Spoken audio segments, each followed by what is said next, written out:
ஆ இப்படி எப்பங்க போட்டோம்னா எண்ணுது மட்டும் தெரியுது. நீங்க திரும்பி நில்லுங்க, இப்படி வெளிச்சத்துக்கு முன்னாடி போட்டா நில்லுங்க.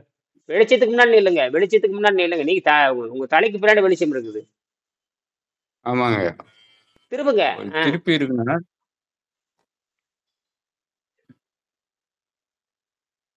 இந்த மாதிரி இருந்தா தெரியும். ஆமா, உங்க முன்னாடி வெளிச்சம் இருக்கணும், மூஞ்சிக்கு முன்னாடி வெளிச்சம் படணும். உங்க தலைக்கு பின்னாடி வெளிச்சம் போகக்கூடாது. ஆ, தலைக்கு முன்னாடி வெளிச்சம் போனா ஆ, மூஞ்சி இருட்டாயிரும். மூஞ்சிக்கு வெளிச்சம் பத்தாது இல்லையா? ம். உங்க அதான் முன்னாடி ப்ராப்ளம். உங்க முன்னாடி விளக்கு எரியுதா? ஆமாய்யா, மேல டியூப் லைட். அவ்வளவுதான், அது போதும். அந்த பக்கம் சேர்ல, அந்த பக்கம் இதுல சும்மா சோபால உட்காந்தோம்னா இப்படி தெரியும். சும்மா கையில சித்த நேரம் என்னங்க இப்படி கையில வச்சுக்க வேண்டியது, சித்த நேரம் ஆடாம வச்சுக்கணும். அவ்வளவுதான்.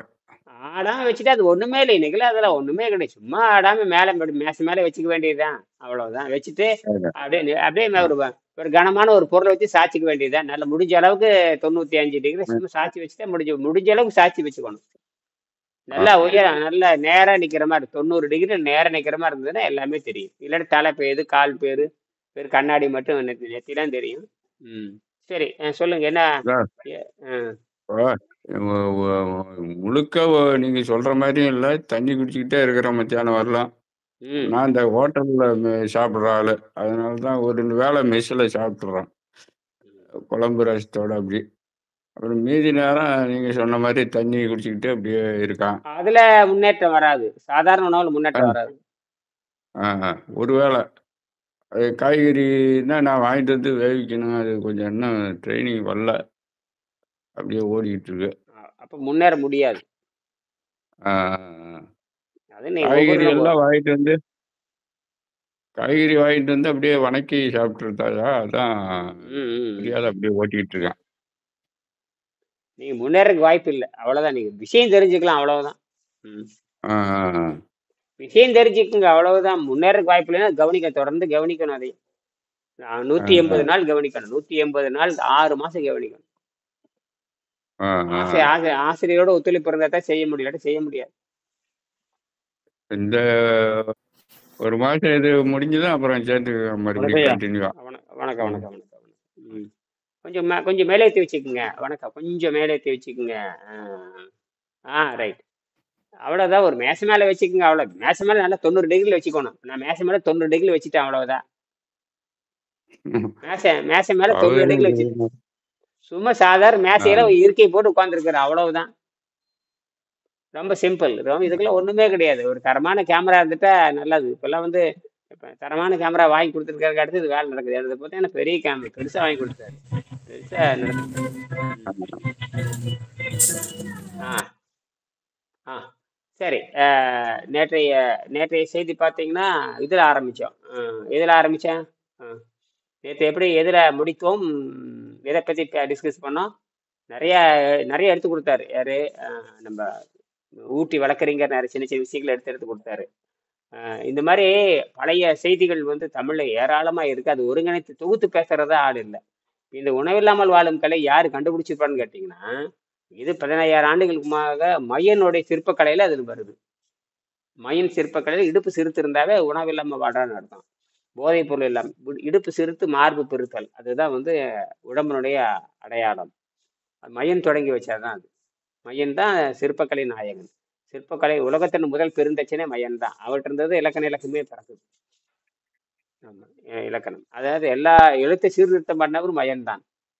எழுத்து சீர்திருத்தம் தமிழ் மையன். அவர் குமரிக்கண்ட மையன்னு பேரு. குமரிக்கண்ட மையன், குமரிக்கண்டத்துல தான் வர்றாரு அவர். குமரிக்கண்ட மையன் குமரிக்கண்டத்துல இருந்தது இப்ப இருக்கிற மதுரை வரைக்கும் வருது. இன்னைக்கும் அந்த மையனுடைய நாகரிகம் தான் உலகம் பூரா போயிருக்கு. இன்னைக்கும் தமிழ்நாட்டினுடைய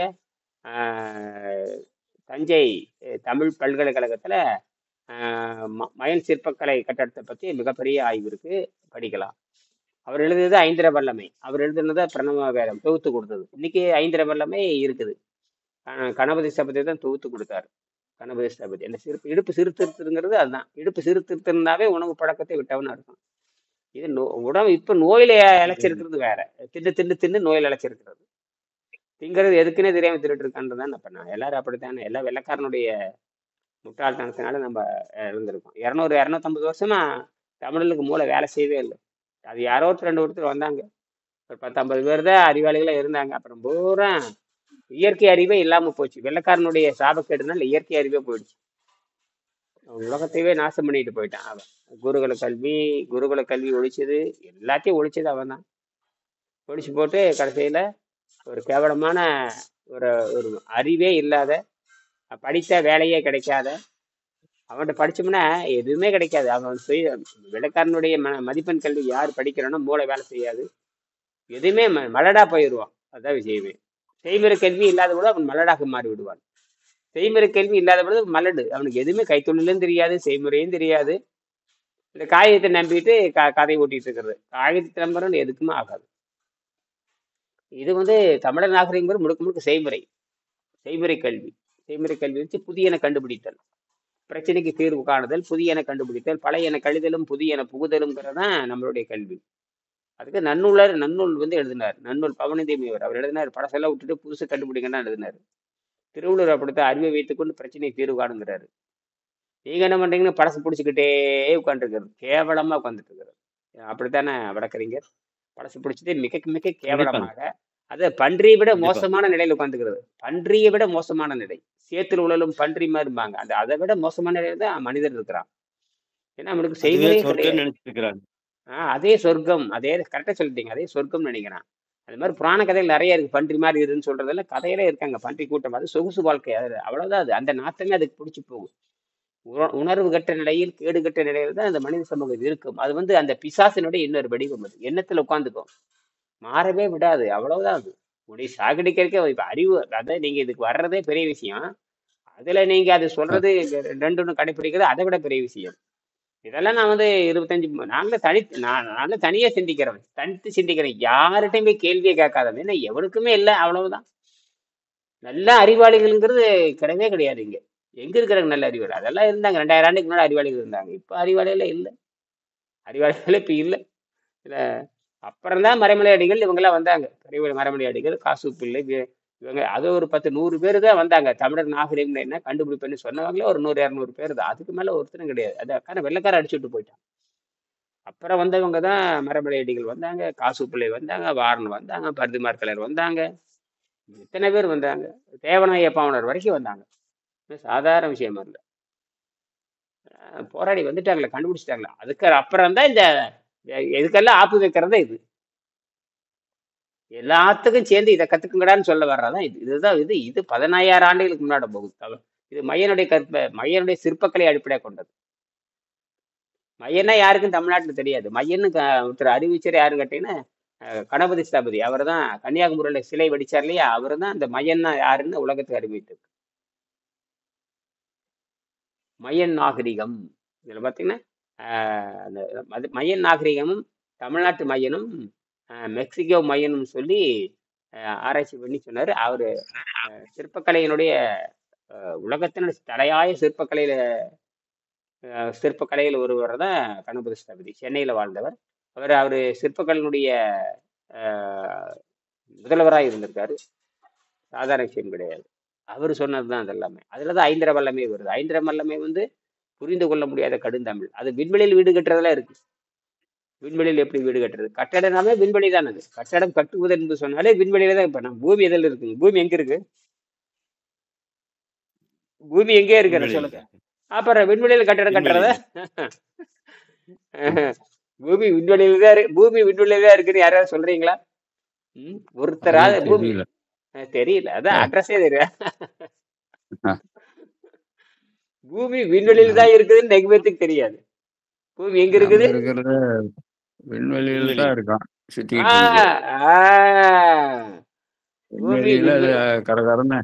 கரகரன்னு சுத்திக்கிட்டு இருக்குது. விண்வெளியில தெரியல. யாரும் சொல்லி தர்றதில்லை. அது மேல அந்த விண்வெளியில இந்த பூமியில பிரச்சனை வரும் பொழுது வேறு கோள்களுக்கு போறோம். அவ்வளவுதான். பூமியில பிரச்சனை வரும் பொழுது வேறு கோள்களுக்கு போறோம். இந்த கடையில இந்த காய்கறி கடையில காய்கறி இல்லைன்னா இன்னொரு காய்கறி, இந்த கடையில அந்த பொருள் இல்லைன்னா வேற இது ஒரு கடைக்கு போறீங்க, அந்த கடையில அந்த பொருள் இல்லை, அப்புறம் என்ன பண்ணுவீங்க? அதே அப்ப வேறு கடைக்கு போகும்பொழுது பூமியில பிரச்சனை வரும்போது வேற இடத்துக்கு போறதா இது. அதுக்கான கண்டுபிடிப்பு தான் இது. அதே சிம்பிள், இவ்வளவுதான். அதுக்கான கண்டுபிடிப்பு உடம்பு தயார் பண்றது. உடம்பை தயார் பண்றது. இயற்கை சக்தியில நடம். இப்ப விண்வெளியில தாவரம் முளைக்குது. விண்வெளியில தாவரம் முளைச்சு 70 வருஷத்துக்கு முன்னாடி அமெரிக்காக்காரன் ரஷ்யாக்காரன் கண்டுபிடிச்சிட்டான். விண்வெளியில் தாவரம் வளரும்னு கண்டுபிடிச்சிட்டான்ல. விண்வெளியில் தாவரம் வளருது இப்ப சொல்றேன், இஸ்ரோக்காரன் சொல்றான். ஆனா அதுல 70 வருஷத்துக்கு முன்னாடி அவன் செஞ்சுட்டு போயிட்டான். யாரு? ரஷ்யாக்காரன் கண்டுபிடிச்சிட்டு போயிட்டான். ரஷ்யாவும் அமெரிக்காக்காரும் விண்வெளியை தாவரம் முளைக்குதுன்னு கண்டுபிடிச்சிட்டானுங்க இல்லையா? விண்வெளியில் வள்ளலார் தாவரம் கூடயா ஏயா வரலாறு. வள்ளலார இறைவனை பத்தியே பாடி தீர்த்துட்டாங்களோ ஒழிஞ்சு நீ இறைவனை ஆவறதுக்கு என்ன வழி, சாப்பிடாத இருன்னு சொல்லலையா? சாப்பிட்டு தான். அது நேரடியா இல்ல இல்ல சொன்ன அதெல்லாம் எல்லாமே சொன்னாருங்க. அவர் மனசு வெறுத்தா கடை விரித்தேன் கொள்வாரில்லைன்னு வெறுத்து போயிட்டாரு. அதுல அது இன்னொரு விஷயத்தை நல்லா புரிஞ்சுக்கணும். அதாவது அந்தந்த காலகட்டத்தில் அவர்கள் சிறப்பானதுல செய்துட்டு போனாங்க. அப்ப அந்தந்த காலகட்டத்துல சிறப்பானதை செய்திருப்ப. இப்ப நாங்க வந்து வெங்கடேசன் வந்து சொல்லணுங்கிறது தலையெழுத்து. அது ஒண்ணும் பண்ண முடியாது. வெங்கடேசன் தான் நேரடியா சொல்லணுங்கிற அந்தந்த கால வரலாறு சொல்லியிருக்காரு. நேரடியே புத்தகமே எழுதி போட்டது தமிழர்கள் நாகரிகம். தமிழர்கள் தான் கண்டே பிடிச்சது. உணவில்லாமல் வாழும் கலையை கண்டுபிடிச்சது பழைய கலை. இது வந்து ரீபிரிண்ட். இது வந்து ரீபிரிண்ட். ஆமா, இது ஒன்றும் புதுசு கிடையாது. இது எப்படின்னு கேட்டீங்கன்னா பழைய கலை. இது பழைய கலை. இந்த கலையை கத்துக்காம யார் உயிர் வாழ முடியாது. இந்த கலை வந்து தமிழர் நாகரிகம் உலகத்துக்கே கொடுக்க போறவங்க. அந்த பரிணாம அறிவியல் அடிப்படையாக கொண்டது. நேற்று இரவு பேசணும். நேற்று சிங்கப்பூர் மலேசியாவுக்கு பேசுகிற பொழுது சூரிய வெளிச்சமே இல்லாமே காளான் வளருது. சூரிய வெளிச்சம் இல்லாம தாவரம் வளருது. சூரிய வெளிச்சம் இல்லாம மனிதனை இயங்க முடியும். அதான் விஷயமே. சூரிய வெளிச்சத்துக்கு மனிதனுக்கு சம்பந்தமே கிடையாது. சூரிய வெளிச்சம் நமக்கு தேவை கிடையாது. சூரிய வெளிச்சத்துல நம்ம நின்று இருக்கிறோம், எல்லாம் கிடையாது. நமக்கு வந்து இந்த கதிர்கள் தான். அப்ப நம்ம உடம்பு என்னவா இருக்கு கேட்டீங்கன்னா சூரிய வெளிச்சத்தை தாண்டி இருட்டிலும் வாழக்கூடிய ஃபங்கி அடிப்படையாக கொண்டது. ஃபங்கி காளான் இருக்கு இல்லையா? ஃபங்கி காளான்ல இருட்டில தான் வளரும். ஃபங்கி காளான்ல இருட்டில தான் வளரும். ஃபங்கி பூஞ்சை காளான்கள் இருட்டில தான் வளரும். அப்ப அதுக்கு நிறமையே கிடையாது. பச்சைங்கிற நிறம் கிடையாது. காளானுக்குள்ள பச்சை கிடையாது. காளான் பார்த்திருப்பீங்க. காளான். ஆமா, அது எங்க இருந்து ஒரு அது எப்படி வாரிச்சுன்னு கேட்டீங்கன்னா அது சூரிய வெளிச்சம் இல்லாமையே இருட்டில் இருக்கிற காமா கதிர்களை எடுத்து வாழும். இருட்டில் இருக்கிற காமா, அதாவது மனிதன் இருட்டில் இருக்கிற காமா கதிர் எடுத்து மனிதன் வாழ்வான். ரெண்டும் ஒண்ணுதான். குளோரோஃபில் இருந்தா பச்சை கலர் வருங்கயா. குளோரோஃபில் இருந்தா பச்சை வரும். அது தாவரத்துக்கு பச்சையா இருக்கு. நமக்கு வந்து மெலோனினா மாறிடும். மெலோனின்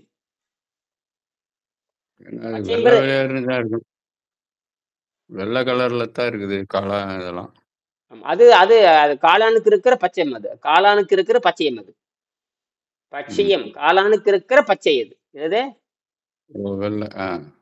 காளானுக்கு இருக்கிற பச்சையம். காளானுக்கு இருக்கிற பச்சையம். பச்சையம் பச்சையா இருக்கணும்னு இறக்கிற பாருங்க. அதான் முட்டாள் தானே.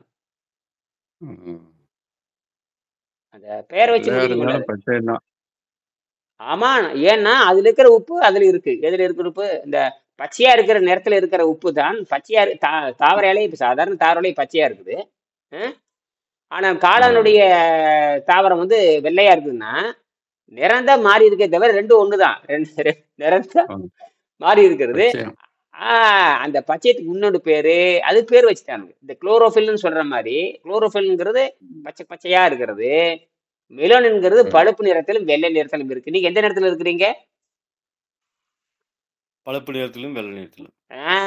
அப்ப நீங்க யாருன்னு கேட்டீங்கன்னா இருட்டில் இருந்து சக்தி எடுத்துக்கொள்ளுகின்ற சிறப்பு வாய்ந்த உயிரினம் தான் மனிதன். இருட்டிலும் வெளிச்சத்தை எடுத்துக்கொள்வான், வெளிச்சத்திலிருந்தும் எடுத்துக்கொள்வான். உயரிய கண்டுபிடிப்பு தான் இந்த இயற்கையினுடைய கண்டுபிடிப்பு. அதனாலதான் சித்தர்கள் வந்து குகையில போய் இருந்த பொழுது அவனுக்கு அந்த உடம்புல இருந்து அந்த சக்தி இருக்குது. அந்த மெலோனின் சக்தி இருக்குது. மெலோனின் வந்து வெளியே இருக்கிற காமா கதிர்கள் எடுத்துக்கொள்ளும். மூளைக்கு காமா கதிர் தேவை. உடம்புக்கு போற காமா கதிர் தேவை. காமா கதிர் எங்க இருந்து வருதுன்னா இருட்டுல இருந்து வரும், விண்வெளியில இருந்து வரும். அதான் விஷயமே. இந்த காமா கதிர்கள் எங்க இருந்து வருதுன்னு கேட்டீங்கன்னா நெபுலால இருந்து வரும். நட்சத்திர கூட்டத்துக்கு நடுவுல இருந்து வரும். நட்சத்திர கூட்டத்துக்கு நடுவில் இருக்கிறத கருந்துளைகள். இந்த கருந்துளைகள் மனிதன் கண்டுபிடிச்சது. அதை வந்து சித்தர்கள் பயன்படுத்தி இருக்கிறாங்க. அந்த இருட்டில் இருந்தாலும் அந்த காமா கதிர்களை பயன்படுத்தி தான் சித்தர்கள் அவ்வளவு கண்டுபிடிச்சாங்க. தண்ணி அவங்க சாதாரண மனிதர்கள் தான். சித்தர்னா யாரும் கிடையாது, நம்ம தான் சித்தர். நம்ம கொஞ்சம் மேல்நிலைக்கு போறோம், அவ்வளவுதான். அவங்க 7ஆம் அறிவு, நமக்கு 6ஆம் அறிவு, அவ்வளவுதான் விஷயமே. அவங்க மனதை பயன்படுத்துவாங்க.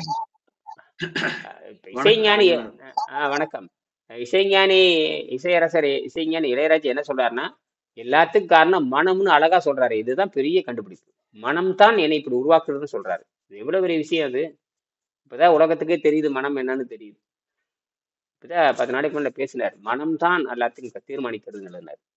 மனம் இல்லையேன்னு ஒண்ணும் இல்லைங்கிற ரொம்ப அருமையா பேசுறாரு அவர். இப்பதான் அவரு மிகப்பெரிய உச்சத்துக்கு போயிட்டு இருக்காரு அவர். எல்லாமே ரொம்ப எல்லாம் மனம்தான் காரணம். ஒரே அடி மரணம் தாங்க. அப்ப அந்த இவ அது தொல்லியலை பூரா பேசுறாரு. தமிழ் இலக்கணம், இலக்கியம், பாட்டு எழுத தெரியாத பாட்டு எழுத ஆரம்பிக்கிறாரு. பாட்டு எழுத தெரியாதவங்கள பாட்டு எழுதுறாங்கன்னா எவ்வளவு பெரிய விஷயம் அது. ஒரு சாதாரண தேனி மாவட்டத்தை இளையராஜா எந்த மாவட்டத்தை சேர்ந்தவர்? தேனி மாவட்டம் தானே? தேனியே கம்பம்மா. அங்கிருந்து போனவர் தான் நினைக்கிறேன். எவ்வளவு பெரிய விஷயத்தை பேசுறாரு அவரு. அப்ப அந்த தமிழர்களுக்கு வந்து இது வெள்ளைக்காரனுடைய அந்த மானங்கட்ட பொழப்புல இருந்தே நல்லது எதுன்னு கெட்டதுன்னு தெரியாம போச்சு வெள்ளைக்காரர்களுக்கு, தமிழர்களுக்கு. இப்பதான் தமிழுக்கு உணர்வே வருது. இப்பதான் தமிழுக்கு உணர்வே வருது. இவன் வந்து 20,000 ஆண்டுகளுக்கு முன்பாக மிகப்பெரிய அறிவியல் படைத்தவன். எண்ணும் எழுத்தும் கண்ணடத்தங்க என்னன்னு படிச்சிருக்கான், எழுத்த படிச்சிருக்கான், எல்லாம் படிச்சாச்சு. எனவே யாரோ சொல்லிக் கொடுத்த மாதிரி தப்பா போயிடுச்சு. அது வந்து காலத்தின் கட்டாயம். சில நேரத்தில் அப்படித்தான் போகும். சில நேரத்துல வந்து தன்னைவே தாங்க மறந்துடுறது அப்படிலாம் வரும். காரணம் இந்த அரசியல் பண்ற வேலை தான் அது காரணம். அரசியல் வந்து எல்லாத்தையும் கெடுத்து குட்டிச்சுறாங்க. நல்லவர்கள் நாட்டுல கிடையாதுங்க. நல்லவர்கள் ஆட்சியில அந்த குடவளமுறை இந்தியாவில ஒழிச்சு போட்டானுங்களே. குடவளமுறை ஒழிச்சதே வெள்ளைக்காரன் தான். குருகுல கல்வி ஒழிச்சது வெள்ளைக்காரன் தான்.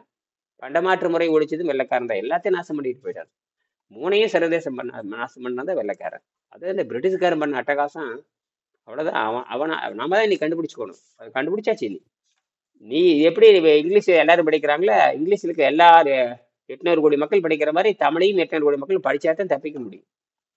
இல்லாட்டி நீங்க கதை பேசிட்டே உட்காந்துக்க வேண்டியதுதான். எல்லாரும் வந்து நீர் பயிற்சிக்கு போய் காய்கறி பயிற்சிக்கு வரணும். சுத்தமான காய்கறி பயிற்சிக்கு வந்தீங்கன்னா தான் இன்னைக்கு தப்பிக்க முடியும். இல்லாட்டா கதை பேசிட்டே இருக்க வேண்டியதுதான். இப்ப நோயாளிகள் இப்ப செஞ்சுட்டு இருக்காங்க. இப்ப நோயாளிகள் இதில் உண்மையான நோயாளிகள் இருந்தால் உடனடியே சேர்த்து உடனடியே வரணும். உண்மையான நோயாளிகள் ஆகாரம் திங்கிற நோயாளி தான். முதல்ல ஆகாரம் திங்கிறனாவே அவன் மனநோயாளின்னு அர்த்தம். ஆகாரத்தை திங்கிறானாவே அவன் மனநோயாளி இருந்தா வச்சுக்கணும். என்ன நோயாளி? மனநோயாளி. ஆரோக்கியத்தை விரும்புறவன் நீர்பயிற்சியில தொடங்கிதான் முடிக்கணும். நீர்பயிற்சியில தொடங்கி முடிக்கிறப்பதான் அவனுக்கு வந்து அந்த சுத்தமான மருந்தடிக்காத காய்கறிகள் தேவை. அதுக்குத்தானே தவிர மற்ற இதுக்கும் கிடையாது. தூய்மையான நீரில் தொடங்கி தூய்மையான காய்கறிகள் முடிக்க வேண்டும். இதன் அடிப்படை. இது ஒண்ணுமே இல்லை. இதைத்தான் வந்து பாத்தீங்கன்னா இந்த 12ஆம் என்ன பாடத்துல சொல்லியிருப்பாரு. வேணா அந்த 12ஆம் பாடத்துல நேற்று எது கடைசியில முடிச்சோம் அதே லேசா சொல்லிட்டு நம்ம 12ஆம் பாடத்துல எடுங்க. பாடம் 12 எடுத்தாலும் சரி, பாடம் 11 எடுத்தாலும் சரி. பாடம் 11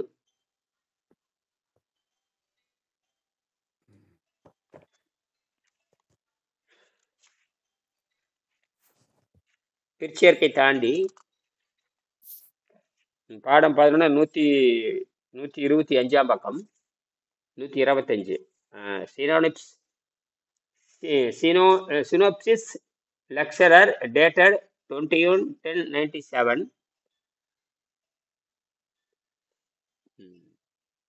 continuous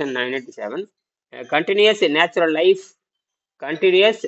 life on water diet yogic method. இதுதான் அந்த தொகுத்து கூறல்னு சொல்லுவாங்க. தொகுத்தல், விரித்தல், தொகை விரித்து, மொழிபெயர்த்தல் அப்படின்னு சொல்லுவாங்க. தொகுத்தல் விரித்தல், தொகை விரித்து, மொழிபெயர்த்து யாத்துதல் அப்படிங்கிறது 18,000 ஆண்டுகளாக தொல்காப்பியர் சொல்வது. தொல்காப்பியரோட காலம் வந்து 18,000 ஆண்டுகள். தொல்காப்பியரோட காலம் வந்து 18,000 ஆண்டுகள். திருவள்ளுவருக்கு வந்து ஒரு 2100 ஆண்டுகள்னு சொல்லி கண்டுபிடிச்ச மாதிரி தொல்காப்பியருக்கு வயது கண்டுபிடித்து அறிவித்தவர் அருட்செல்வ மகாலிங்கம். சக்தி சுகர் மகாலிங்கம் தான் கண்டுபிடிச்சு எழுதுறாரு. அது வந்து பெரிய குழு அனுப்பிச்சாரு. தொல்காப்பியத்துக்கு வயது கண்டுபிடிக்கிறதுக்கு செலவு பண்ணி மிகப்பெரிய ஆராய்ச்சி தமிழ் ஆராய்ச்சியாளர்கள், சமஸ்கிருத ஆராய்ச்சியாளர்கள், வானியல் ஆராய்ச்சியாளர்கள், சோதிட ஆராய்ச்சியாளர்கள் வைத்துட்டு 1975 நினைக்கிறேன். அப்ப எத்திராஜ் கல்லூரியில் வச்சு ஒரு பெரிய ஆராய்ச்சி பண்றாங்க. எத்திராஜ் 1975 என்ன சாதாரண விஷயம். அப்ப வந்து தொல்காப்பியருக்கு வயது கண்டுபிடிச்சு ஏறத்தாழ அந்த 12 நட்சத்திர புள்ளிகளை ஆராய்ச்சி செய்து 12 வகை நட்சத்திர புள்ளிகள் இருக்கு. இந்த 12 மாசம் சொல்றீங்க. 12 மாசம்ங்கிறது நீங்க நினைக்கிற மாதிரி 30 நாட்கள் கிடையாது. அது வந்து நட்சத்திரத்தை குறிக்கிறது. நட்சத்திர காலாண்டு ஒன்று இருக்கு. விண்வெளி அடிப்படையாக கொண்டுதான் நீங்க தீர்மானிக்கணும். இவங்க வெறும் இந்த 365 நாள் வச்சு தீர்மானிக்கிறது அடிப்படையே தப்பு. இப்ப இருக்கிற இது தப்பு. அது வந்து பாத்தீங்கன்னா அந்த ஆவணி மாதம் தான் தொடக்க மாதம். ஆவணி மாதம்னு என்னன்னா நீங்க மாதத்தை குறிக்கிறது ஆவணிங்கிறது விண்மீனை குறிக்கிறது. அந்த மாதிரி 12 விண்மீன்கள் இருக்குண்ணா விண்வெளியில. எத்தனையோ விண்மீன் 27 மீன்கள் சொல்றாங்களே அதில் ஒரு பக்கம் இருக்கட்டும். இந்த 12 விண்மீன்களை வைத்துக் கொண்டுதான் அந்த ஒவ்வொரு விண்மீனுக்கும் 12 புள்ளிகள் இருக்கு.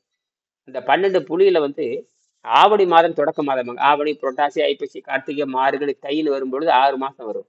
இந்த 6 புள்ளி வரும். 6 புள்ளி 2000 பேருக்குன்னா அது 12,000. இப்படி எல்லாம் 6 புள்ளி 2000 பேர் இருக்கணும். அப்ப 12 புள்ளிக்கும் 12 புள்ளி, ஒவ்வொரு புள்ளியிலிருந்து ஒரு புள்ளி நகர்வதுக்கு 2000 ஆண்டுகள் இடைவெளி. ஒரு புள்ளியிலிருந்து இன்னொரு புள்ளிக்கு போறது 2000 ஆண்டு இடைவெளி.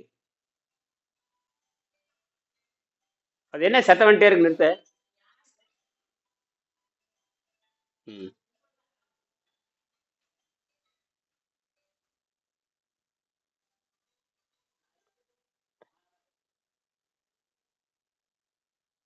இப்ப அந்த மாதிரி புள்ளி வரும் பொழுது 6 புள்ளி வரும், 9 புள்ளி வரும். சித்திரை வச்சுட்டு 9 புள்ளி வரும். சமஸ்கிருதம் இந்த தமிழ் தை வச்சுட்டு 6 புள்ளி வரும். எல்லாம் அதெல்லாம் விண்மீன் காலாண்டுன்னு பேர். என்னது? விண்மீன் காலாண்டு. அதை வைத்துக் கொண்டுதான் அருட்செல்வ மகாலிங்கம் வந்து அவங்க கொடுக்குற ஆய்வை வச்சு கடைசியில் பார்த்தீங்கன்னா 9000 ஆண்டுல இருந்து 9000 ஆண்டு வச்சுக்கலாம். நீ 18,000 12,000 ஆண்டுகள் வச்சுக்கலாம், 18,000 ஆண்டுகள் வச்சுக்கலாம்னு சொல்லிட்டு தொல்காப்பியர் வயது கண்டுபிடிச்சு கொடுத்தவரே யாருன்னு கேட்டீங்கன்னா அருட்செல்வ மகாலிங்கம் தான். தொழில் ஏபிடி மகாலிங்கத்தை கண்டுபிடிச்சு கொடுத்தாரு. அவர் வந்து ஆய்வு கட்டுரைகிட்டு இருக்குது. இது சக்தி இதழ் ஒன்று வரும், சக்தி இதழ் அப்படின்னு. சக்தி மாதம் ஒரு அருமையான நூல். எல்லா மொழி ஆராய்ச்சி, தமிழ் ஆராய்ச்சி, சமஸ்கிருத ஆராய்ச்சி, எல்லாம் இலக்கியம் எல்லாமே அது வரும். அது வந்து தான் வந்தது. அந்த அந்த கட்டுரை என்கிட்ட இருக்கு. அந்த கட்டுரையில் வந்து தொல்காப்பியருக்கு வயது 18,000 ஆண்டுங்கிறாங்க. இப்பவே எல்லா எல்லா ஆராய்ச்சியாளர்களும் அது 9,000 ஆண்டு தாண்டி போகுதுன்னு தான் சொல்றாங்க. எவ்வளவு பெரிய விஷயம் இது! 9,000 ஆண்டுங்கிறது எவ்வளவு, 18,000 ஆண்டுங்கிறது எவ்வளவு.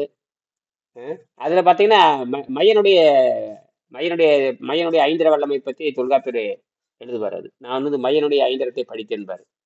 இப்ப மையன் எங்க தொடங்குன்னு கேட்டு அது வந்து கபாடபுரத்துல போயிடுச்சு. தென்மதுரை, கபாடபுரம். இப்ப இருக்கிற மதுரை வேற, கபாடபுரம் வேற. முதல் மதுரை, 2வது மதுரை, இப்ப இருக்கிறது 3வது மதுரை. கடல் கொண்ட மதுரைன்னு ஒன்று இருக்கா இல்லையா? கடல் கொண்ட மதுரை, கடல்கோள் மதுரை, கடல் கொண்ட மதுரை, அதெல்லாம் இருக்கு. அதுல இருந்து அந்த மையம் தொடங்குறாரு. இன்னைக்கும் பாத்தீங்கன்னா கன்னியாகுமரி போற வழியில மகேந்திரகிரின்னு ஒண்ணு இருக்கு. மகேந்திரகிரியும் கடலோரத்தில் இருக்கும். இப்பதான் அதுக்கு வந்து விண்வெளியில விண்ணூர்தி செலுத்துவதற்கு அந்த இடத்த தேர்வு பண்ணியிருக்கு. மத்திய அரசாங்கம் தேர்வு பண்ணியிருக்கு. உங்க வாய்ஸ் கரகரன்னு வருது, டிஸ்டர்பன்ஸ் இருக்கு. எங்கன்னு பாருங்க.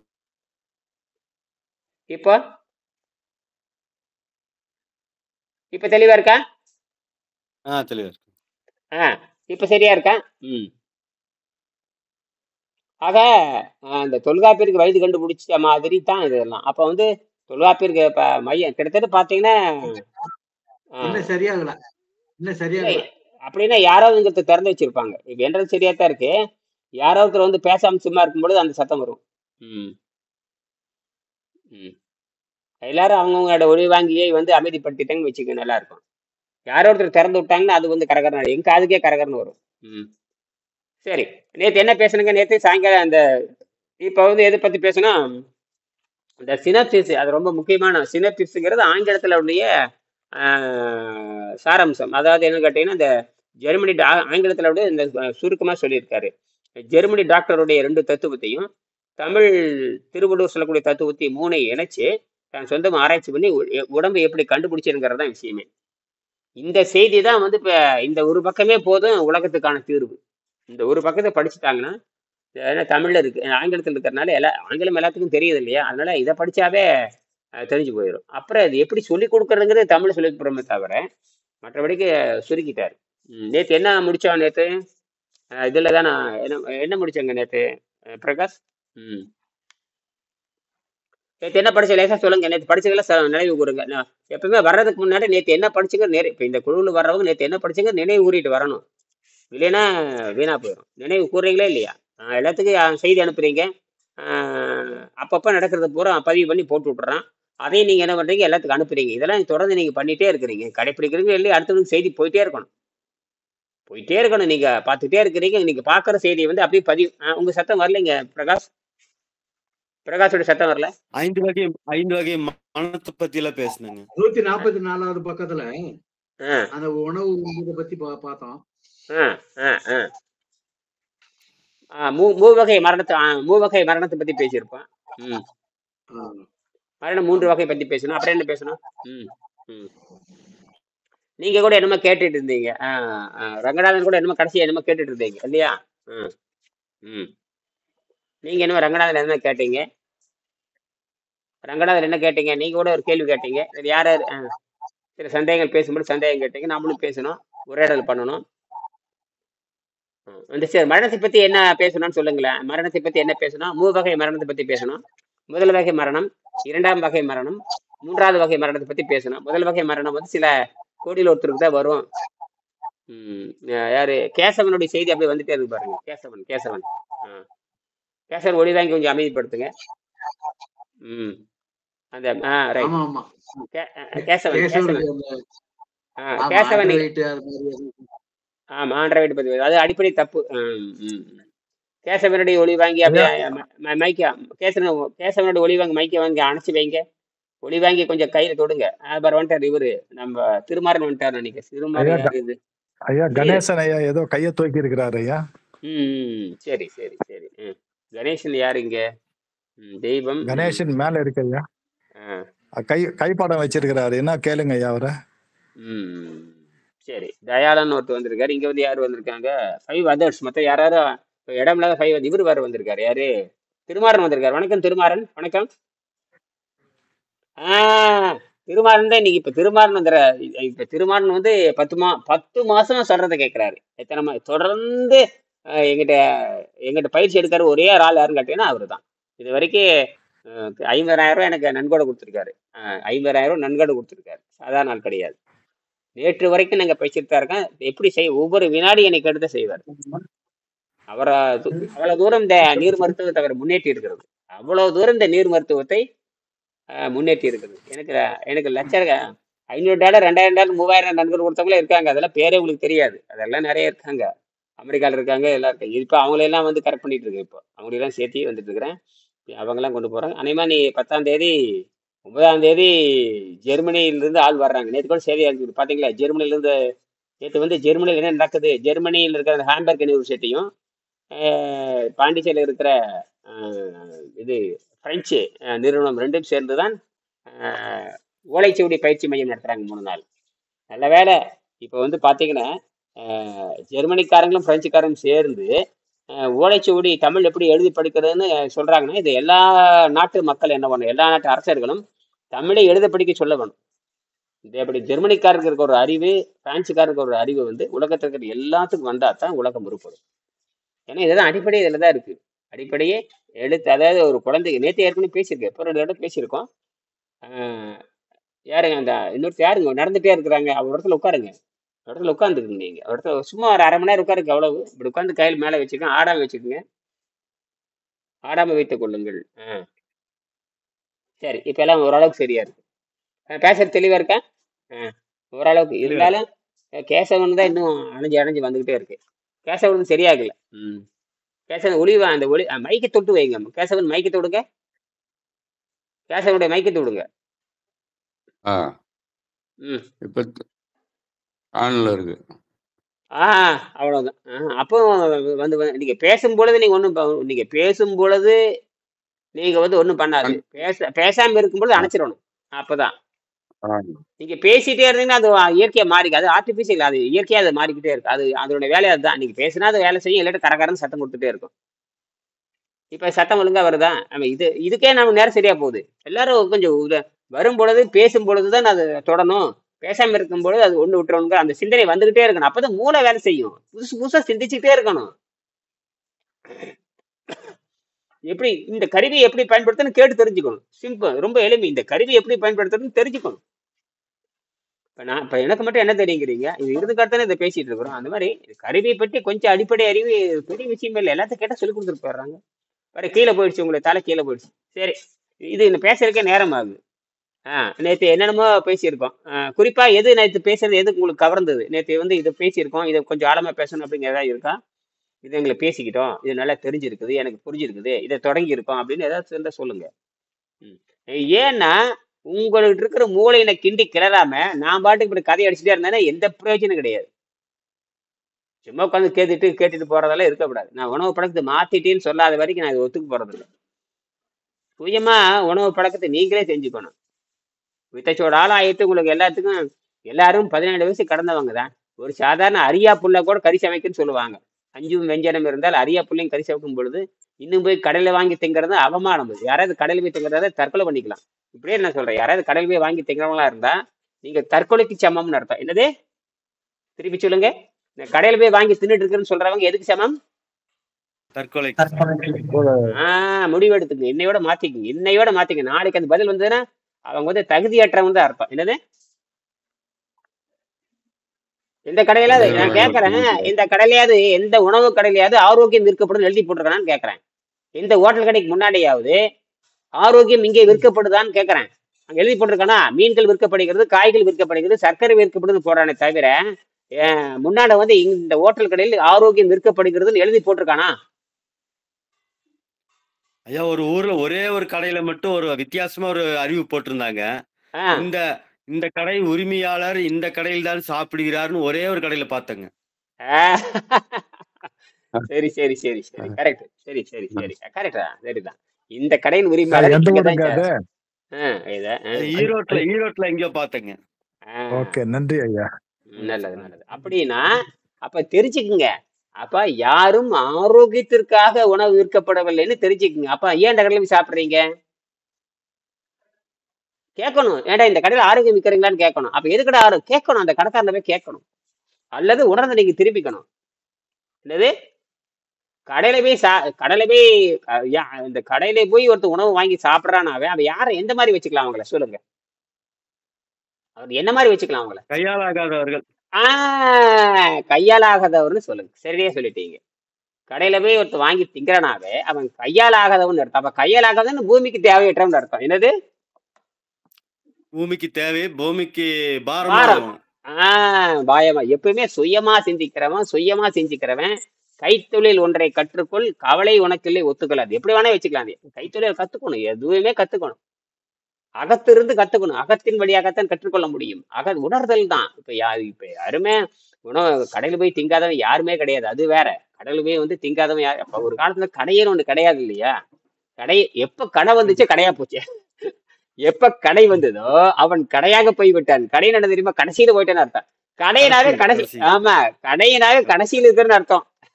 கடைக்கு போறானாவே அவன் கடைக்கு போனவன் கடைசின்னு அர்த்தம். அவன் அவ்வளவுதான் அர்த்தம். அதுக்கெல்லாம் அவ்வளவு தமிழ் அவ்வளவு ஆழம் இருக்கு.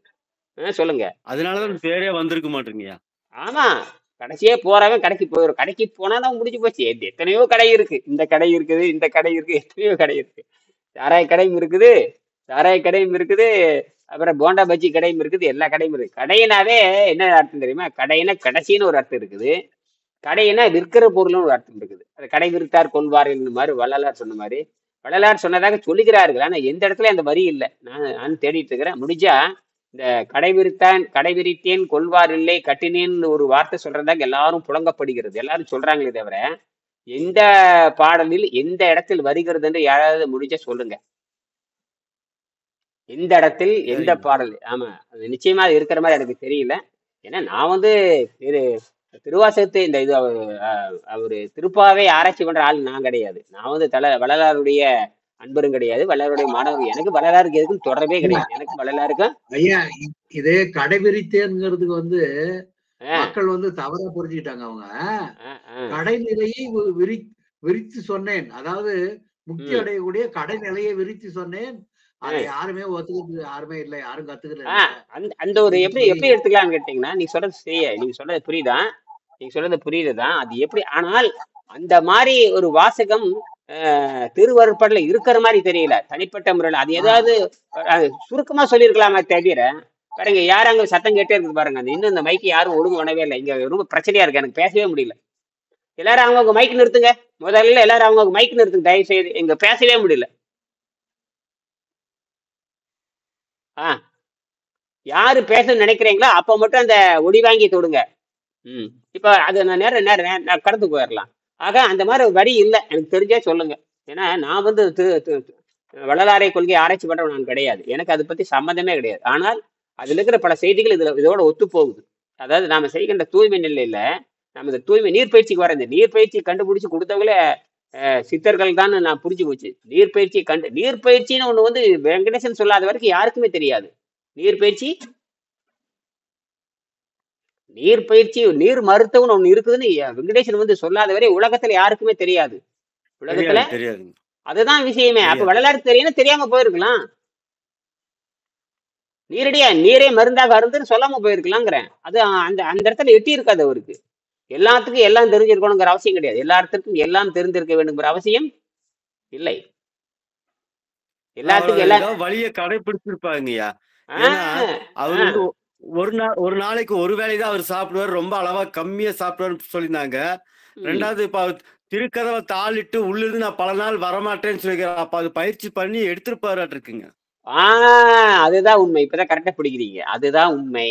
அப்ப பயிற்சி பண்ணி அன்னப்பாதை தூய்மை செய்து கழிவுகளற்ற தேகமா மாத்திட்டாரு. உள் கழிவுகளற்ற தேகமா மாறுறாரு. முதல் உள் கழிவுகளற்ற தேகம்னா சிறுநீர் மலத்தை அவர் பசி தாக்கத்தை கட்டுப்படுத்தி நீர் பயிற்சி செய்கின்ற பொழுது உணவு பாதையில் அழுக்கு இல்லாமல் போய்விடுகிறது. அதைத்தான் வெங்கடேசன் எழுதுவார். உணவு பாதையில் அழுக்கு இல்லாமல் போய் ரத்தம் வந்து சிறுநீர் பிரியாது, சிறுநீரும் பிரியாது, மலமும் பிரியாது. அப்ப சிறுநீர் மலம் பிரியாத பொழுது அப்பதான் உடம்பு வந்து உண்மையான நிலைக்கு திரும்பும், மேல்நிலைக்கு திரும்பும். அப்பதான் இந்த அந்த அடுத்த வேதிகளுக்கு மாறும், அடுத்த கெமிக்கல் ரியாக்ஷனுக்கு மாறணும். இந்த ரியாக்ஷன் அடுத்த கெமிக்கல் ரியாக்ஷனுக்கு மாறும். அப்போ அந்த பிசிக்ஸ் வந்து கெமிஸ்ட்ரியா மாறுது. பிசிக்ஸ் நம்ம உடம்பு பிசிக்ஸா இருக்கு, கண்ணுக்கு தெரியுது. உள்ள நடக்கிறதெல்லாம் கண்ணுக்கு தெரியாது. உள்ள வெளியே நடக்கிற கைகால ஆட்டுறதெல்லாம் புரியுது நமக்கு, இதெல்லாம் பிசிக்கல் பாடி பண்ற வேலை. ஆனால் உள்ள கெமிக்கல் பாடின்னு இருக்கு இல்லையா, கெமிக்கல் பாடி அதாவது வேதியியல் பண்புகள். அந்த வேதியியல் பண்புகள் கற்பனை செய்ய முடியாதெல்லாம் கொஞ்சம் கற்பனை செய்ய முடியாதது, இந்த 6ஆம் அறிவுல செய்ய முடியாததெல்லாம் 7ஆம் அறிவில் செய்யும் அப்படிங்கிறதான் அவருடைய தீர்வு. யாருடைய தீர்வு? வள்ளலாருடைய கண்டுபிடிப்பு. வள்ளலாறு வந்து உணர்த்துகிறார்.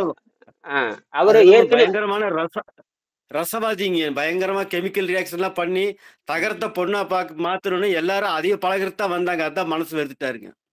ஆமா, அவர் உடலை வந்து மாற்ற சொன்னார். உடலை மாற்றுவதற்காக தான் அவர் சொன்னார். சில வேலைகள் நடக்கும். பொண்ணா மாத்திருக்காரு ஐயா, அதெல்லாம் தப்புங்க. தண்ணி எங்கெங்க பொண்ணா மாத்தினா அதெல்லாம் தப்பா பேசாதீங்க. தண்ணி விளக்கரிச்சான்னு சொல்லுங்களே தவிர தண்ணியை பொண்ணா மாத்திரம் இப்படி எல்லாம் வந்து விளக்கரிச்சிருக்காங்க. அது நான் போய் பார்த்தேன். இப்ப நான் கூட இப்ப நானே தண்ணி கொடுத்த விளக்கரிப்பேன். நான் விளக்கரிச்சு காட்டுவேன். இப்ப தண்ணி கொடுங்க, நான் விளக்கரிச்சு காட்டுறேன். என்னால தண்ணியில இருந்து விளக்கரிக்க முடியும் தெரியுமா உங்களுக்கு? நம்ப முடியுதா உங்களால? யார் வேணும் செய்யல. புது தகவலா இருக்குங்க. புது தகவல் இல்ல, ரெக்கார்ட் பண்ணி ரெஜிஸ்டர் பண்ணியாச்சு. அதெல்லாம் கவர்மெண்ட் ரெஜிஸ்டர் பண்ணியிருக்கேன். அதெல்லாம் நான் வாங்கினா எரிச்சு காட்டுறேன்னு சொல்லியிருக்கேன். அதுதான் எதிர்காலத்துல ஃபியூலா, அதுதான் எதிர்காலத்துல ஃபியூலா, அதுதான் வரப்போகுது. அதுதான் பிஹெச்டி பண்ண போறோம். அதோட பொண்ணை வச்சுதான் பண்ண போறோம். அது எப்படி பண்ற? அது வந்து தண்ணீரை யார் வேணா எரிக்கலாம்.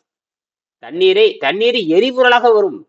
அவர் விளக்கரிச்சாரு. என்ன தொழில்நுட்பத்தை பண்ணாரோ தெரியாது. ஆனா தண்ணியில இருந்து எலக்ட்ரிசிட்டி எடுக்க முடியும்னு கண்டுபிடிச்சாச்சு. தண்ணீர் எரிபொருள். தண்ணீரிலிருந்து எலக்ட்ரிசிட்டி எடுக்கிறது என்பது வேறு, தண்ணீரை எரிபொருளாக கொண்டது என்பது வேறு. தண்ணியிலிருந்து எலக்ட்ரிசிட்டி எடுக்கிறாங்க, டேம்ல பாத்தீங்கன்னா தண்ணியிலிருந்து எலக்ட்ரிசிட்டி எடுக்கிறாங்களா, அது வேற. அது தண்ணியுடைய அழுத்தத்துல பண்றது. தண்ணீரே எரிபொருளா கொண்டு வர்றது என்னது? ராமர் பள்ளி பண்டாரில் அது மாதிரி தான். ஆனா அது வேற, இது வேற. இது வேணா இது பியூர் சயின்ஸ். இது வந்து இது குவாண்டம் பிசிக்ஸ். நாங்க கண்டுபிடிச்சது குவாண்டம் பிசிக்ஸ்.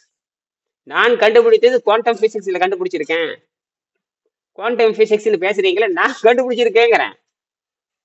உங்களுக்கு ஏதாவது நம்ப முடியுதா? இல்லடா, குவாண்டம் பிசிக்ஸ் கண்டுபிடிச்சியா? கண்டுபிடிச்சு பதிவு பண்ணி 1 வருஷம் ஆச்சு. அதெல்லாம் வெளியே அது வர்றது பின்னாடி வரும். இதெல்லாம் வெங்கடேசன் தான் காரணம். டைம் எடுக்கும் ஐயா, ரொம்ப டைம் எடுக்கும் ஐயா வரதுக்கு. அது ஆனா அது போட்டு அதுக்கு என்ன பண்றது? முதல்ல இதை கத்துக்குங்க முதல்ல. அது ஆனா இது போது நாம என்ன பண்ண முடியும்? அது என்ன பொண்ணு போய் ஜெர்மனி போய் அது கண்டுபிடிச்சி அது உற்பத்தி பண்ணி அது ஆகும். ஏற்கனவே ஒருத்தர் இப்ப நாங்க கண்டுபிடிக்கும் பொழுதுதான் அதே காலகட்டத்துல 6 வருஷத்துக்கு முன்னாடி ஆர்கே கோட்னாலே என்கிற விஞ்ஞானி கண்டுபிடிச்சாரு. சிஎஸ்ஐஆர் விஞ்ஞானி, CSIR central science investigate department ஒன்று இருக்கு. CSIRன்னு சொல்றாங்களே, சென்ட்ரல், உங்களுக்கு வழக்கறிஞருக்கு தெரியும் நினைக்கிறேன். CSIR செக்ரின்னு சொல்றோம்லே, செக்ரி CSIRல ஒண்ணுதான். அதனுடைய சீஃப் முதன்மை இயற்பியல் பேராசிரியர் ரவிக்குமார் கோட்னால அதை கண்டுபிடிச்சாரு. கண்டுபிடிச்சி கண்டுபிடிச்சி அவர் வந்து நெட்ல போடுறாரு. அவருக்கு எனக்கு எந்த தொடர்பும் கிடையாது. நான் ஒரு ஆராய்ச்சி பண்ணிட்டே வர்றேன். வெங்கடேசன் சொல்றது போல கண்டுபிடிச்சிட்டே வருகின்ற பொழுது வெறும் தண்ணி, சுத்தமான பியூர் வாட்டர், அதாவது டிஸ்டில்டு வாட்டர், அது எந்த அயனுமே கிடையாது. Distilled water pure water. அந்த டிஸ்டில் வாட்டர் பியூர் வாட்டர் வந்து எலக்ட்ரிசிட்டி எடுக்கவே அது வந்து அது என்ன பாத்தீங்கன்னா பிசிக்ஸ்ல என்ன சொல்லுவாங்க கேட்டீங்கன்னா பியூர் வாட்டர் டெட் வாட்டர்னு சொல்லுவாங்க. பியூர் வாட்டர் என்ன வாட்டர்? Dead water. டெட் வாட்டர்னா என்ன? டெட் வாட்டர்னா என்ன சொல்லுங்க பிஜு, சொல்லுங்க. டெட் வாட்டர் என்னங்க பிஜு? டெட் வாட்டர்னா சொல்லுங்க, தைரியமா சொல்லுங்க. டெட் வாட்டர் எந்த தாது பொருளும் இருக்காது ஐயா. அது கரெக்ட். அப்புறம் இன்னும் சொல்லுங்க. டெட் வாட்டர் எந்த தாதுப்பும் இல்லாத டெட் வாட்டர். அப்புறம் இன்னும் சொல்லுங்க. எந்த மைக்ரோ ஆர்கானிசமும் இருக்காதுங்க. அது அருமை. இன்னும் சொல்லுங்க. புத்தி வேலை செய்யுது. வாங்க சரியா வந்துட்டீங்க. இது வரத்தான் போகுது. அடுத்தது பிஜி மணிகண்டன் சேர்த்துட்டாரு. மின்சாரம் கடத்தாது ஐயா. மின்சாரம் கரெக்டா புடிச்சிட்டாரு பாரியா. மின்சாரம் கடத்தாது. அருமையான பாயிண்ட். அடுத்தது பிஜி நீங்க சொல்லுங்க. விஞ்ஞானி, அங்க ஒரு விஞ்ஞானி உட்கார்ந்து இருக்காரு. பிஜி சொல்லிட்டு ஏதாவது. பிஜி இந்த டெட் வாட்டர் தான் நம்ம இன்ஜெக்ஷன் போடுறாங்க ஐயா. Very good. Dead water collect தான், டிஸ்டில் வாட்டர் கலெக்ட் தான் பண்ணுவாங்க. கரெக்ட், அருமையான கண்டுபிடிப்பு. பிஜி சொல்லுங்க. அடுத்து நீங்க தான் சொல்லுங்க. எதுவுமே இப்ப பிளான்ட் எல்லாம் வளர்த்த முடியாதோ அந்த மாதிரி. கரெக்ட், எதுவுமே வளராது. அருமை. எதுவுமே வளராது. அருமை. சரி, அடுத்தது. இவ்வளவு விஷயம் தெரிஞ்சு வச்சிருக்கிறீங்க. அப்ப ஒண்ணும் தெரியாது. எப்படி மலர் மெடிசன்ஸ்க்கு யூஸ் பண்ணுவாங்கன்னு கேள்விப்பட்டிருக்கேன். மலர் மெடிசன் அப்படியா? மலர் மருத்துவத்துல எதை பயன்படுத்துறாங்க? தூய தண்ணி டிஸ்டில் வாட்டர்ல வந்து போட்டு எடுப்பாங்க. ரைட், அருமை. சரி, அப்போ டெட் வாட்டர்னா அது எதுவுமே இல்லாததுன்னு அர்த்தம். அந்த எதுவுமே இல்லாதது வந்து மின்சாரம் வருகிறது. அப்ப மின்சாரத்தை கடத்தாதுன்னு நினைக்கிறீங்க, அப்படித்தானே?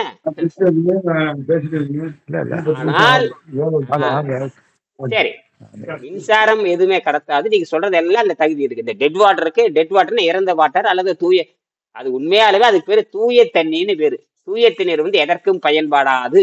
அதாவது எப்படின்னு சொன்னா பியூர் கோல்டுன்னு சொல்றாங்க இல்லையா, அந்த அக்மார் கோல்டு 24 கேரட்னு சொல்லுவாங்க.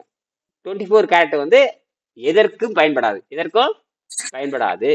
அது அதுல வந்து ஏதாவது ஒரு அழுக்கு சேர்த்த வேண்டும். என்னது? ஏதோ இம்பியூரிட்டின்னு சொல்லுவாங்க. காப்பர் கேப்பா இந்த டென்ஷன் பண்றது, அது வந்து வளைக்கிறதுக்காக மாத்துறது, ஆபரணத்தை செயல்பாட்டுக்கு கொண்டு வர்றது. என்னது? செயல்பாட்டுக்கு கொண்டு வருகின்ற பொழுது ஒரு குறிப்பிட்ட இம்பியூரிட்டின்னு சொல்லுவாங்க. Purity and impurity. சரி, அப்ப பியூர் வாட்டர்ல இருந்து எலக்ட்ரிசிட்டி வரும்னு நான் கண்டுபிடிச்சேன். இது வந்து வெங்கடேசன் தான் காரணம். நான் என்ன பண்ண தெரியுங்களா? எடுத்துக்கூட தண்ணி எவ்வளவு தெரியுமா? எடுத்துக்கூட தண்ணி எவ்வளவா இருந்தது? தண்ணியில இருந்து மின்சாரம் வருதுங்கிறது, தண்ணி எரிபொருளா மாறுதுன்னு நான் எடுத்துக்கொண்ட தண்ணியினுடைய அளவு எவ்வளவு தெரியுமா? 3 ml. எவ்வளவு? 3 ml. 3 ml 3 கிராம் தண்ணி. 3 கிராம் தண்ணியில இருந்து 21 நாள் மின்சாரத்தை வெளியெடுத்தேன். 3 கிராம் தண்ணியில இருந்து எத்தனை? 3 கிராம் தண்ணி. 3 கிராம் தண்ணியில இருந்து 3 கிராம் தண்ணி தான் எடுத்தேன். அது சின்ன இடம். அது வந்து ஒரு சின்ன பிளாஸ்டிக் குழாய் எடுத்துட்டேன். சின்ன பிளாஸ்டிக் குழாய். பிளட் சாம்பிள் குழாய் 3 ml 6 ml சிரிஞ்சு இருக்குல்லையே, அதே தான். அந்த 3 ml பிளட் சாம்பிள் குழாய் எடுத்துட்டேன். அந்த மாதிரி வந்து என்ன பண்ணேன்னா முதல்ல செக் பண்ணி பார்த்தேன்.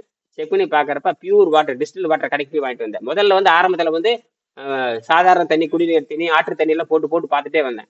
என்னடா மின்சாரம் வெளி வந்துகிட்டே இருக்கு, மின்சாரமே மின்சாரத்தை உள்ள வெறும் தண்ணியில் மின்சாரம் பாயாது, உப்பு இருந்தா தான் பாயும். ஆனா அப்படின்னா நான் வேறு வகையில 2 உலோகத்தை வச்சேன். நேர் மின்சாரத்துக்கு எதிர் மின்சாரம், ஆனோடுக்கு கேத்தாடுக்கு வேற 2 உலோகம் வச்சேன். மாறுபட்ட உலகத்தை 2 வைக்கும் பொழுது உள்ளே இருந்து மின்சாரம் வர்றதுன்னு மல்டிமீட்டர் காமிச்சது. மல்டிமீட்டரை செக் பண்ணி பார்த்தேன். மல்டிமீட்டர் பார்த்தீங்கன்னா 0.900 மில்லி வோல்ட், நியரஸ்ட் 1 வோல்ட்டுக்கு போயிடுது. 0.9 வோல்ட்டுமே 10 மில்லி ஆம்பும் காட்டுது. 900 மில்லி வோல்ட்டுமே 10 மில்லி ஆம்பும் காட்டுது. அதுல மல்டிமீட்டரை செக் பண்ணி பார்க்குறேன். இல்லை 900 மில்லி வோல்ட் காட்டுது, 900 மில்லி வோல்ட் காட்டுது, 10 மில்லி ஆம்பர் காமிக்குது. என்னென்ன நம்பவே முடியல. நாம வச்சிருக்க 1.5 வோல்ட் வச்சிருக்கோம். நம்ம பேட்டரி பார்த்தீங்கன்னா எவரிடி பேட்டரி பார்த்தீங்கன்னா 2A பேட்டரிம்பாங்க, 3A பேட்டரிம்பாங்க, இல்லை 1.5 வோல்ட் இருக்கும். நியரஸ்ட் 1 வோல்ட்டுக்கு வந்துருச்சு. எத்தனை? 1 வோல்ட்டுக்கு வந்துருச்சு. 1 கிராம் தண்ணியிலேருந்து 1 வோல்ட் மின்சாரம் வெளியே வருது. அப்புறம் என்ன பண்ண சந்தேகத்துக்கு என் பொண்ணை கூப்பிட்டு கேட்கறேன், என்ன வெறும் தண்ணியில இருந்து மின்சாரம் அதெல்லாம் வராது அப்படின்ட்டாங்க. என் பொண்ணு பிசிக்ஸ் படிக்கிறாங்களே அதெல்லாம் மின்சாரம் வராதுன்ட்டாங்க. ஒரு என்னது என்ன வராதுன்ட்டாங்க. சொல்ற? ஆனா ஏன் மின்சாரம் வருது அப்படின்னு, மின்சாரம் வருதா எப்படி வருதுங்க அப்படின்லாம் சொன்னேன். அப்புறம் இங்கிருந்து வீடியோல அனுப்பிச்சு கல்லூரியில் பண்ணு அப்படின்னு. இங்க நான் சொல்ற மாதிரி கல்லூரியில் செய்யணும் பண்ணேன். அவங்க நான் சொல்ற மாதிரி செஞ்சாங்க. அவங்க என்ன பண்ண நான் வந்து சொன்ன என்ன பண்ணேன், 6 பிளட் சாம்பிள் டியூப் வாங்கு. ஒரு ஒரு பிளட் சாம்பிள் டியூப் பார்த்து ஒரு 5 ரூபா வரும். பிளாஸ்டிக்ல இருக்கும், பிளாஸ்டிக் கண்டெய்னர் இருக்கும். பிளாஸ்டிக் கண்டெய்னர்ல வந்து எல்லாத்துக்கும் 1 கிராம் தண்ணி ஊற்றிக்க, 1 ml ஊற்ற சொல்லிட்டேன். இல்லை நான் 3 கிராம் போட்டேன். அவங்க ஒரு 10 டியூப் எடுத்துக்கோ, 10 டியூப் வந்து ஒரு 100 ரூபா தான் வரும், வாங்கிக்கோன்னு சொன்னேன். வாங்கிட்டு ஒவ்வொன்றுலையும் 1 கிராம் தண்ணி ஊற்ற சொன்னேன். டிஸ்டில் வாட்டர் கடையில் போய் நீ வாங்கிட்டு வா, பெட்ரோல் பேங்க்ல விற்கும். பெட்ரோல் பங்க் வந்து 2 வாட்டர் வைக்கும், ஆசிட் வாட்டர் வைக்கும், டிஸ்டில் வாட்டர் வைக்கும். ஆசிட் வாட்டர் வாங்கிறாத, டிஸ்டில் வாட்டர் 15 ரூபா லிட்டர், அது வாங்கிட்டு வரணும். அது பியூர் வாட்டர் இல்லைங்களா, அது டிஸ்டில் வாட்டர். காய்ச்சி வடிக்கப்பட்ட நீர், காய்ச்சி வடிகட்டியப்பட்ட நீர் தான் டிஸ்டில்டு வாட்டர்னு பேர். அந்த வாட்டர் அது எது எந்த அயான்ஸும் இருக்காது, செத்து போன வாட்டர். நீங்க சொன்ன மாதிரி மீன் வளராது, செடி வளராது, தாவரம் வளராது, டெட் வாட்டர். அது எல்லாத்தையும் 1 கிராம் தண்ணி ஊற்ற சொன்னேன். 1 ml தான் ஊற்ற சொன்னேன். 1 ml ஊற்றிட்டு 10 டியூபுக்கு 10 ml தான், அவ்வளோதான். இந்த 10 ml இருந்து 1 மாசத்துக்கு லைட் எரியுன்னு சொன்னேன். எத்தனை மாசத்துக்கு லைட் எரியுன்னு சொன்னேன். அதுக்கு என்ன என்ன என்ன வச்சேங்கிறதான் கேள்வி. அதுல உள்ளுக்குள்ள என்ன வைத்தேங்கிறத கண்டுபிடிக்கும். என்ன வச்சிருப்பேன் சொல்லுங்க பார்க்கல. ஏனோடுக்கு என்ன வச்சிருப்பேன், கேத்தோடுக்கு என்ன வச்சிருப்பேன் சொல்லுங்க. ஏனோடுன்னா நேர்மின்வாய், கேத்தோடுன்னு எதிர்மின்வாய். பிளஸ் மைனஸ்க்கு என்ன வச்சிருப்பேன், பிளஸுக்கு என்ன ராடு வச்சிருப்பேன், மைனஸ். பெரும்பாலும் பார்த்தீங்கன்னா இந்த நீங்க சொல்றது பார்த்தீங்கன்னா 10ஆம் கிளாஸ் 8ஆம் கிளாஸ்ல படிச்சிருப்போம். மின்சாரத்தை செலுத்துறதுக்கு 2 ராடு வைப்பாங்க. வச்சோம்னா உள்ள போச்சுன்னா ஹைட்ரஜன் ஆக்சைடு 2ஆ பிரியும் இல்லையா, அப்படித்தானே? ஜிங்க் வைப்பாங்க ஐயா, எலக்ட்ரோலைட் வைப்பேன், ஜிங்க் வைப்பாங்க. அப்புறம் கார்பன் ஜிங்க். ரெண்டு. அதெல்லாம் வந்து இப்ப லேட்டஸ்டா சொல்றது. பழைய காலத்து முறை 2 கம்பி தான் வைப்பாங்க. அதுல என்ன கம்பி வைப்பாங்க, பெரும்பாலும் என்ன கம்பி வைப்பாங்க, செப்பு கம்பி. அவ்வளவுதான், அவ்வளவுதான், செம்பு கம்பி தான். செம்பு கம்பி வச்சா வேலை செய்யாது. செம்பு கம்பி வந்தா செம்பு கம்பியை வெறும் பியூர் வாட்டர்ல செம்பு கம்பி வச்சுன்னு வச்சுக்க எதுவுமே நடக்காது. பியூர் வாட்டர்ல 2 செம்பு கம்பி வச்சிருப்பீங்க, அதுல எதுவுமே நடக்காது. எதுவுமே எவ்வளவு எலக்ட்ரிசிட்டி கொடுத்தா பாயாது. எலக்ட்ரிசிட்டி வாங்கவே வாங்காது. பியூர் வாட்டர் எலக்ட்ரிசிட்டி பாயாது. நம்ப முடியுது அவங்களால? சுத்தமான தண்ணீர்ல எது பாயாது, எலக்ட்ரிசிட்டி பாயாது. ஆனால் சுத்தமான தண்ணீர்ல இருந்து எலக்ட்ரிசிட்டி வெளியே வருகிறது. உங்களால நம்ப முடியுதா?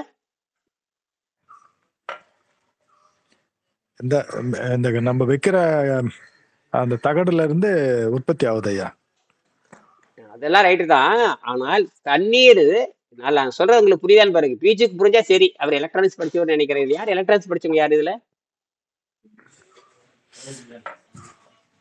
PG electronics படிச்சவரா? மெக்கானிக்கலா இருந்தா இருக்கட்டும். மெக்கானிக்கல் ஐயா, எலக்ட்ரானிக்ஸ் வாங்க. சிங்கப்பூர் எலக்ட்ரானிக்ஸ் ஒன்று வருது பாருங்க. அங்க எலக்ட்ரானிக்ஸ் படிச்சிருக்கீங்களா இல்லையா? ஆனா 8ஆம் கிளாஸ் 9ஆம் கிளாஸ்லயே வந்து நீங்க எலக்ட்ரோலைட் படிக்காம நீங்க மின்வேதியியல் படிக்க வர முடியாது. எலக்ட்ரோலைட் மின்சாரத்தை கொடுத்து வாத்தியார் அந்த காலத்துல எல்லா ஆசிரியரும் பண்ணி பாய்ச்சிருப்பாங்க. பேட்டரி கொண்டு வருவாங்க, தண்ணி வைப்பாங்க, 2 செம்பு கம்பி வைப்பாங்க, எலக்ட்ரிசிட்டி சப்ளை கொடுப்பாங்க.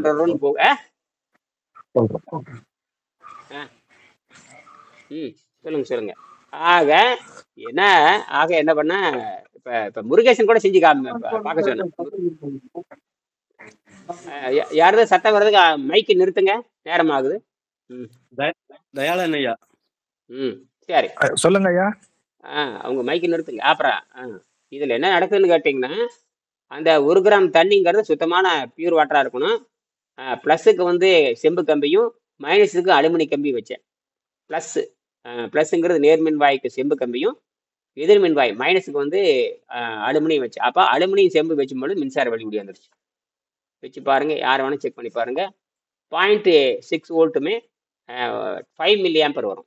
அப்புறம் அதுக்கப்புறம் என்ன பண்ணணும்னு கேட்டிங்கன்னா, உறுதிப்படுத்திட்டேன். அதுக்கப்புறம் வந்து 8 டியூப் வச்சேன். எல்லாத்துலேயும் 1 கிராம் தண்ணி ஊற்றினேன். எல்லாத்துலேயும் 1 கிராம் தண்ணி 1 கிராம் தண்ணி வச்சு 8 டியூப் வச்சு கனெக்ட் பண்ணி பார்த்தா 8 வோல்ட் வெளியே வந்தது. எத்தனை வோல்ட்டு? 8 வோல்ட். நம்ப முடியுதா உங்களால? பிஜு ஆச்சரியதாங்க. அதான் பிசிக்ஸ். அதுக்கு என்ன தெரியுமா தான், அது H3OH மைனஸ்ன்னு சொல்லுவாங்க, H3ன்னு சொல்லுவாங்க. H3ன்னா அது பேர் ஹைட்ரேனியம்னு பேர். H3ன்னா ஹைட்ரேனியம், OHன்னு ஹைட்ராக்சின்னு அர்த்தம். ஆக என்ன பண்ணன்னு கேட்டீங்கன்னா, இந்த H2ன்னு சொல்றாங்களே, H2னா புரோட்டான் 2 இருக்கும். H2னா புரோட்டான் 2 இருக்கும். அப்புறம் வந்து எலக்ட்ரான் 1 இருக்கும். H2னாவே அதான் அர்த்தம் அதுக்கு. H2னா 2 பங்குன்னு அர்த்தம். அதுல வந்து புரோட்டான் 2 பங்கு இருக்கும். புரோட்டான் வந்து இப்ப ஹைட்ரஜன்ல பாத்தீங்கன்னா H2Oன்னு சொல்றீங்க இல்லையா? H2ன்னு பாத்தீங்கன்னா இந்த ஹைட்ரஜன் மாலிகுல்ல வந்து புரோட்டான் 2 இருக்குன்னு அர்த்தம். அந்த H2னாவே ஹைட்ரஜன் 2 புரோட்டான் உடைய 2 புரோட்டான் உடையதான் வந்து தண்ணீர். சரியா? அப்ப இந்த இடத்துல பாத்தீங்கன்னா 2 இருக்கு. இது பாத்தீங்கன்னா அயானிக் பாண்டுன்னு சொல்லுவாங்க. 2 பாண்ட் இருக்கு. இங்க ஒரு நீர் மூலக்கூறு இருக்கும், இங்க ஒரு நீர் மூலக்கூறு இருக்கும். அப்ப இங்க 2 புரோட்டான் இருக்கு, இங்க 2 புரோட்டான் இருக்கும். சரியா? இந்த புரோட்டான் இங்க இருக்கிற புரோட்டான் இதுக்கு டொனேட் பண்ண ஆரம்பிச்சிடும். அப்ப இது H3 மாறிடும். இது 1 குறைஞ்சு OH மைனஸா மாறிடும். அப்ப இது மைனஸா மாறிடும், 1 பிளஸா மாறிடும். தங்கிட்ட இருக்கிற புரோட்டான் அது கொடுத்துருது. தங்கிட்ட இருக்கிற புரோட்டானை பக்கத்துல இருக்கிற மாலிகுல் கொடுக்குறது. இதுக்கு பேரு தான் வந்து புரோட்டான் எக்ஸ்சேஞ்சின் பேரு. புரோட்டான் எக்ஸ்சேஞ்சின் பேரு. அப்ப இதுல 2ல இருந்து 1 போச்சுன்னா இது ஏற்கனவே 2 இருக்கு. இங்க 2ல இருந்து இங்க 1 போயிடுச்சு. அப்ப இது என்னவா மாறி இந்த இடத்துல H3 மாறி. அவ்வளவுதான் முடிஞ்சு போச்சு.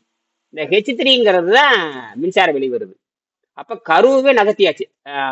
புரோட்டானுங்கிறது கரு. புரோட்டானுங்கிறது என்னது? நியூக்ளியர். நியூக்ளியரே நகருது. நியூக்ளியர் நகருதுங்க. நீங்க பிசிக்ஸ்ல படிச்சிருக்கீங்களா? நியூக்ளியரை புழக்கலாம். நியூக்ளியஸ்ல தான் புரோட்டானும் நியூட்ரானும் இருக்கும். நியூட்ரான் அவித்து லிசா மைட்னர் நேற்று பேசணுமே. நேற்று பேசணுமே இல்லையா? யாரு அணுவை பிளக்க முடியும் சயின்டிபிக்ல பேசுறது யார் தெரியுமா? Lisa Meitner. நேற்று பேசணுமா? அதை பத்தி பேசணுமா? நேற்று அணுவை பத்தி பேசணுமே இல்லையா? அந்த அணுவை பிளக்கலாம் அப்படின்னு இந்த மாதிரி தான் பிளக்க முடியும். அதாவது ஐன்ஸ்டீன் வந்து அணுவை பிளக்கலாம் சொல்லிட்டு போனதை ஏறத்தாழ 30-40 ஆண்டுகளுக்கு அப்புறம் தான் முதல் உலக போருக்கு முன்னாடிதான் கண்டுபிடிக்கிறாங்கன்னு நினைக்கிறேன். அந்த கண்டுபிடிச்சவர் யாருங்க? ஒரு பெண்மணி தான் கண்டுபிடிச்சாங்க.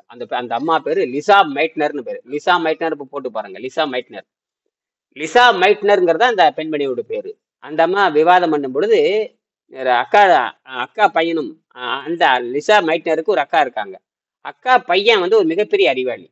பாருங்க, அவன் இந்த அம்மா ஒரு ப்ரொஃபஸர், கல்லூரி ஜெர்மனியில ஒரு ப்ரொஃபஸர், பிறந்தது ஆஸ்திரியா நாடு.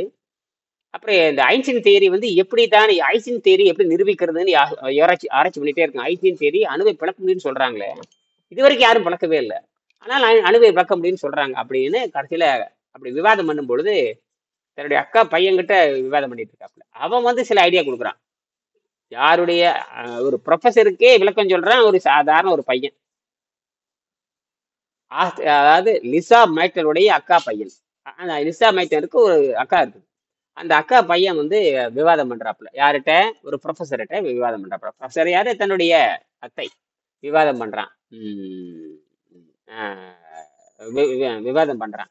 அப்ப அவங்ககிட்ட இருந்து சில செய்திகளாம் கேட்டுக்கிறாப்புல. கேட்டுட்டு கடைசியில நியூட்ரானை வைத்துக் கொண்டு புரோட்டானை பிரிக்க முடியும்னு கண்டுபிடிக்கிறது இல்லாம திசிஸ் எழுதுது. உடனே உலகம் புறம் பரவிடுது எல்லாத்துக்கும். எல்லா நோபல் பரிசு பெற்ற விஞ்ஞானிகளும் இதோட ஒரு நியூட்ரானை வைத்துக் கொண்டு புரோட்டானை பிரிக்க முடியலைங்கிறது இந்த மூளையே நமக்கு வேலை செய்யாம போச்சுன்னு எல்லா நோபல் பரிசு பிசிக்ஸ்ல நோபல் பரிசு பெற்ற விஞ்ஞானிகளை தலையில அடிச்சுட்டாங்க. ரொம்ப சிம்பிளா இருக்கு, இதை போட நமக்கு தெரியாம போயிடுச்சு. ஏதாவது ரொம்ப சிம்பிளா இருக்கு. அது மூணு அடிப்படையே எலக்ட்ரான், நியூட்ரான், புரோட்டான் தான். நியூட்ரானை வைத்துக் கொண்டு புரோட்டானை புழக்க முடியும்னு சொல்றது வந்து எவ்வளவு பெரிய ஜாம்பவான்னு நம்ம சொல்ற, நாம அறிவில் சிறந்தவர் நம்ம சொல்றோமே, ஒரு நியூட்ரானை வைத்துக் கொண்டு புரோட்டானை புழக்க முடியுங்கிற எண்ணமே வராம போச்சு அப்படிங்கறதான் வேதனையா இருந்தது எல்லாத்துக்குமே. அதை கண்டுபிடிச்சு கொடுத்தது லிசா மைட்னர் தான்.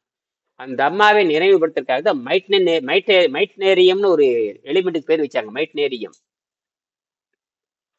மைட்னேரியம்னு ஒரு பேரே வச்சாங்க. ஒரு தனிமத்துக்கு பேர் என்ன பேர் வச்சாங்க? மைட்னேரியன் பேர் வச்சாங்க. அப்ப ஐன்ஸ்டீனியம் அவங்க விஞ்ஞானிகள் பேர்லாம் அதுல வச்சிருப்பாங்க. சரிங்களா? அதே மாதிரி தான் நான் இதுல நான் எங்க உருவாக்கினேன் இல்லை, வெங்கடேசன் சொன்னதுதான். நான் ஆராய்ச்சி பண்ணிட்டே போகும்பொழுது அதுவே வந்துருச்சு. ஆராய்ச்சி பண்ணிட்டே போகும்போது சந்தேகம் வந்துட்டே இருந்தது. சந்தேகம் வர வர வர வர வர வர வர ஏன்னா கிராவிட்டிக்கு மாற்று அவர் வந்து 2 சொல்லுவாரு. தன்னுடைய கண்டுபிடிப்புகள் பார்த்தீங்கன்னா 46வது பாடத்துல 43வது பாடத்துல பார்த்தீங்கன்னா, என்னுடைய கண்டுபிடிப்பு தான் விண்வெளியில் ஏறி குடியேறுவதற்கு மக்கள் பயன்படும் அவர் சொல்லுவார். விண்வெளியில் குடியேறி வாழ்வதற்கு பயன்படும். மனிதன் விண்வெளிக்கு போறான். இப்ப எலன் மாஸ்க்ல இது போயாகணும், அதான் விஷயமே. அப்படி ஆராய்ச்சி பண்ணும்போது கிராவிட்டி சொன்னேன். கிராவிட்டிவில வந்து அவர் சொல்லிட்டு வந்தார். அப்புறம் அதுல இருந்து எலக்ட்ரிசிட்டி எடுத்தேன். அவர் வந்து ஒரு தியரி சொன்னார். மைய விலகு விசையை அடிப்படையாக கொண்டதுதான் கவன்கல் முறையை சொன்னார். நான் இப்போ கவன்கல் முறையை அடிப்படை வச்சேன். கவன்கல் முறை, அப்புறம் வந்து கவன்கல் முறையை அடிப்படை வைத்துக்கொண்டு, அப்புறம் பானை செய்யறதுக்கு சக்கரம் வச்சிருப்பாங்க அந்த காலத்துல. 20,000 ஆண்டுக்கு பானை செய்கிற சக்கரம் வைப்பாங்க, அந்த ஒரு கல்லுமுறை. அப்புறம் வந்து இந்த 3 வகையான செக்கு இருக்கிற கல்லுமுறை. செக்கு பார்த்தீங்கன்னா அந்த காலத்துல செக்கு இருக்கும். முதல் பார்த்தீங்கன்னா 10,000 ஆண்டுக்கு முன்னாடி பார்த்தீங்கன்னா செக்கு தான் இருக்கும். அது வந்து மெல்ல சுத்திட்டு, அது விலகு விசை தான். அது செக்கு மாடு வச்சு செக்கு ஓட்டுறது. இப்போ செக்கனின்னு சொல்றோம் இல்லையா, அந்த காலத்துல மாடு வச்சு தானே பண்ணுவாங்க. அது வந்து ஸ்லோ ரொட்டேஷன் பேரு. அதுக்கப்புறம் அதுல இருந்து மாறி வர்றாங்க தமிழர்கள். வந்து புதுசா தமிழர்கள் வந்து செக்கை கண்டுபிடிக்கிற தமிழர்கள் தான். செக்கை கண்டுபிடித்தது யார் தெரியுமா?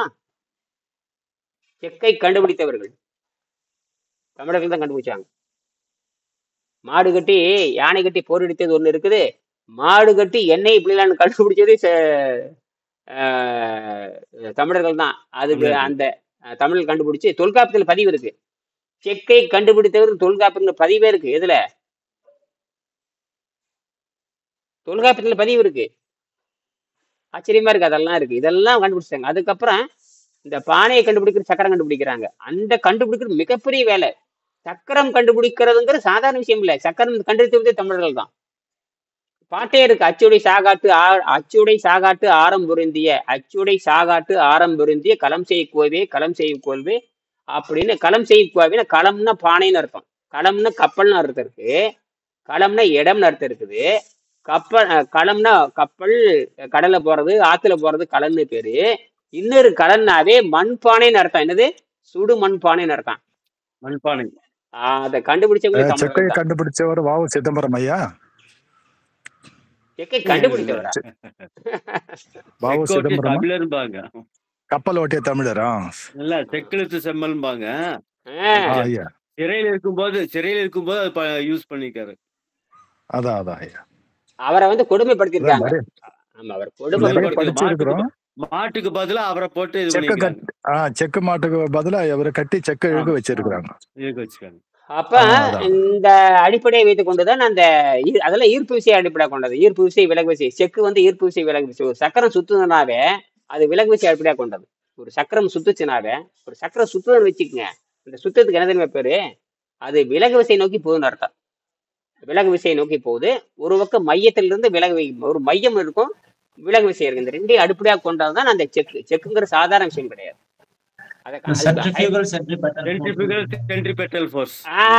ரெண்டு எஃபெக்ட் ஆகிறதுக்கு பேர் தான் சென்ட்ரிபெட்டல், சென்ட்ரிஃபியூகல். ரெண்டு சேர்றதான் அந்த செக்கினுடைய அமைப்பு.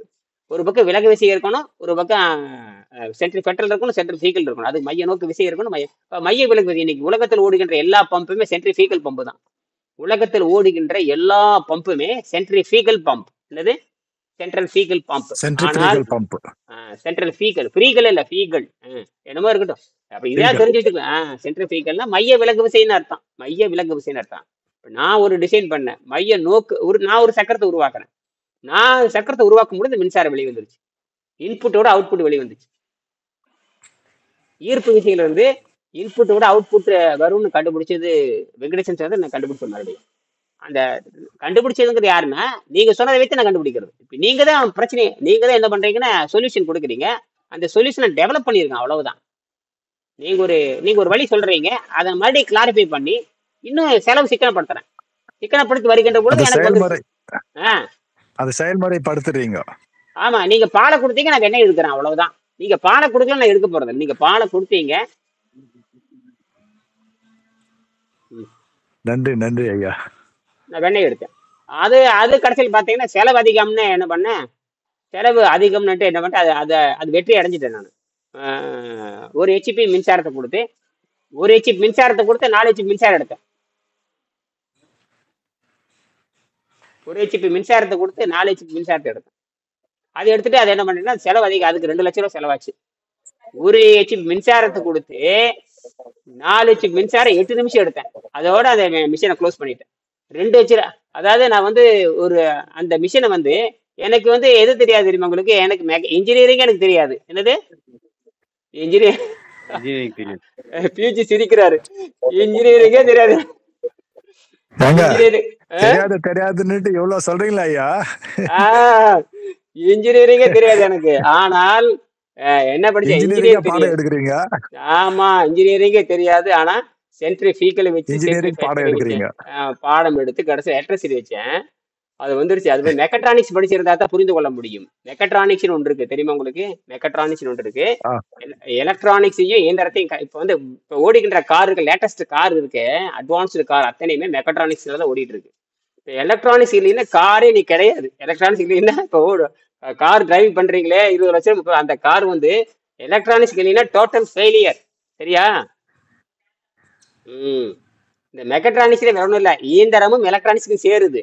அப்போ நான் வந்து எலக்ட்ரானிக்ஸ் கொஞ்சம் கம்பைன் பண்ண, அதில் எலக்ட்ரானிக்ஸ் வச்சு மெக்கட்ரானிக் ரெண்டையும் வச்சு கொண்டு தான் கடைசியில் வந்து என்ன பண்ண தெரியுங்களா, ஈர்ப்பு விசையும் விலகு வச்சு ரெண்டா ஒன்று சேர்த்து ஒரு டிஸ்க் டிசைன் பண்ணேன். அதில் தான் வெற்றி அடைஞ்சது. அப்படின்னா சென்ட்ரிஃபெட்டல் ஃபோர்ஸும் சென்ட்ரிஃபீகல் ஃபோர்ஸும் ஒன்றா சேருகின்ற பொழுது டார்க் அண்ட் ஸ்பீடு ரெண்டு வெளியே வந்துச்சு. அப்படி வருகின்ற என்ன பார்த்தீங்கன்னா, இன்புட் கொடுத்தா அவுட்புட் அதிகமாக வருது. இன்புட் கொடுத்தா இந்த ரெண்டு மெக்கானிசத்தை உள்ள கொண்டு வரும் பொழுதுதான் அப்புறம் தெரியுது எவல்யூஷன் சேஞ்சஸ் ஆயிடுச்சு. அது எவல்யூஷனே மாறிடுது.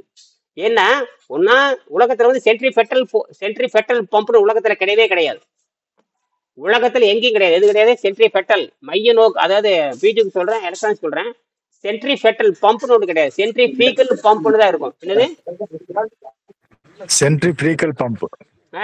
சென்ட்ரிஃபீகல் பம்ப் தான் இருக்கும். சென்ட்ரிஃபெட்டல் பம்ப் எங்கேயுமே இருக்காது. புரியுதுங்களா? நான் என்ன பண்ண தெரியுங்களா, இந்த ரெண்டையும் கம்பைன் பண்றேன். ரெண்டையும் சேர்த்துறேன். சென்ட்ரிஃபெட்டலையும் சேர்த்துறேன், சென்ட்ரிஃபீகலும் சேர்த்துறேன். எப்படி சேர்த்துறேன்?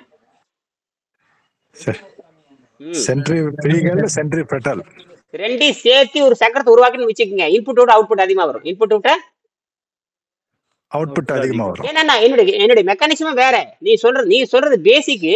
நான் ரெண்டையும் கலந்து அடிக்கிறேன். அது என்ன தெரியுமா தான், அதுக்கு வடிவம் எப்படி தெரியுமா எடுத்தேன்? இட்லி தான் எனக்கு வடிவமா இருந்தது. இட்லி தான் பார்த்து கண்டுபிடிச்சேன். இட்லி இருக்குல்ல, இட்லி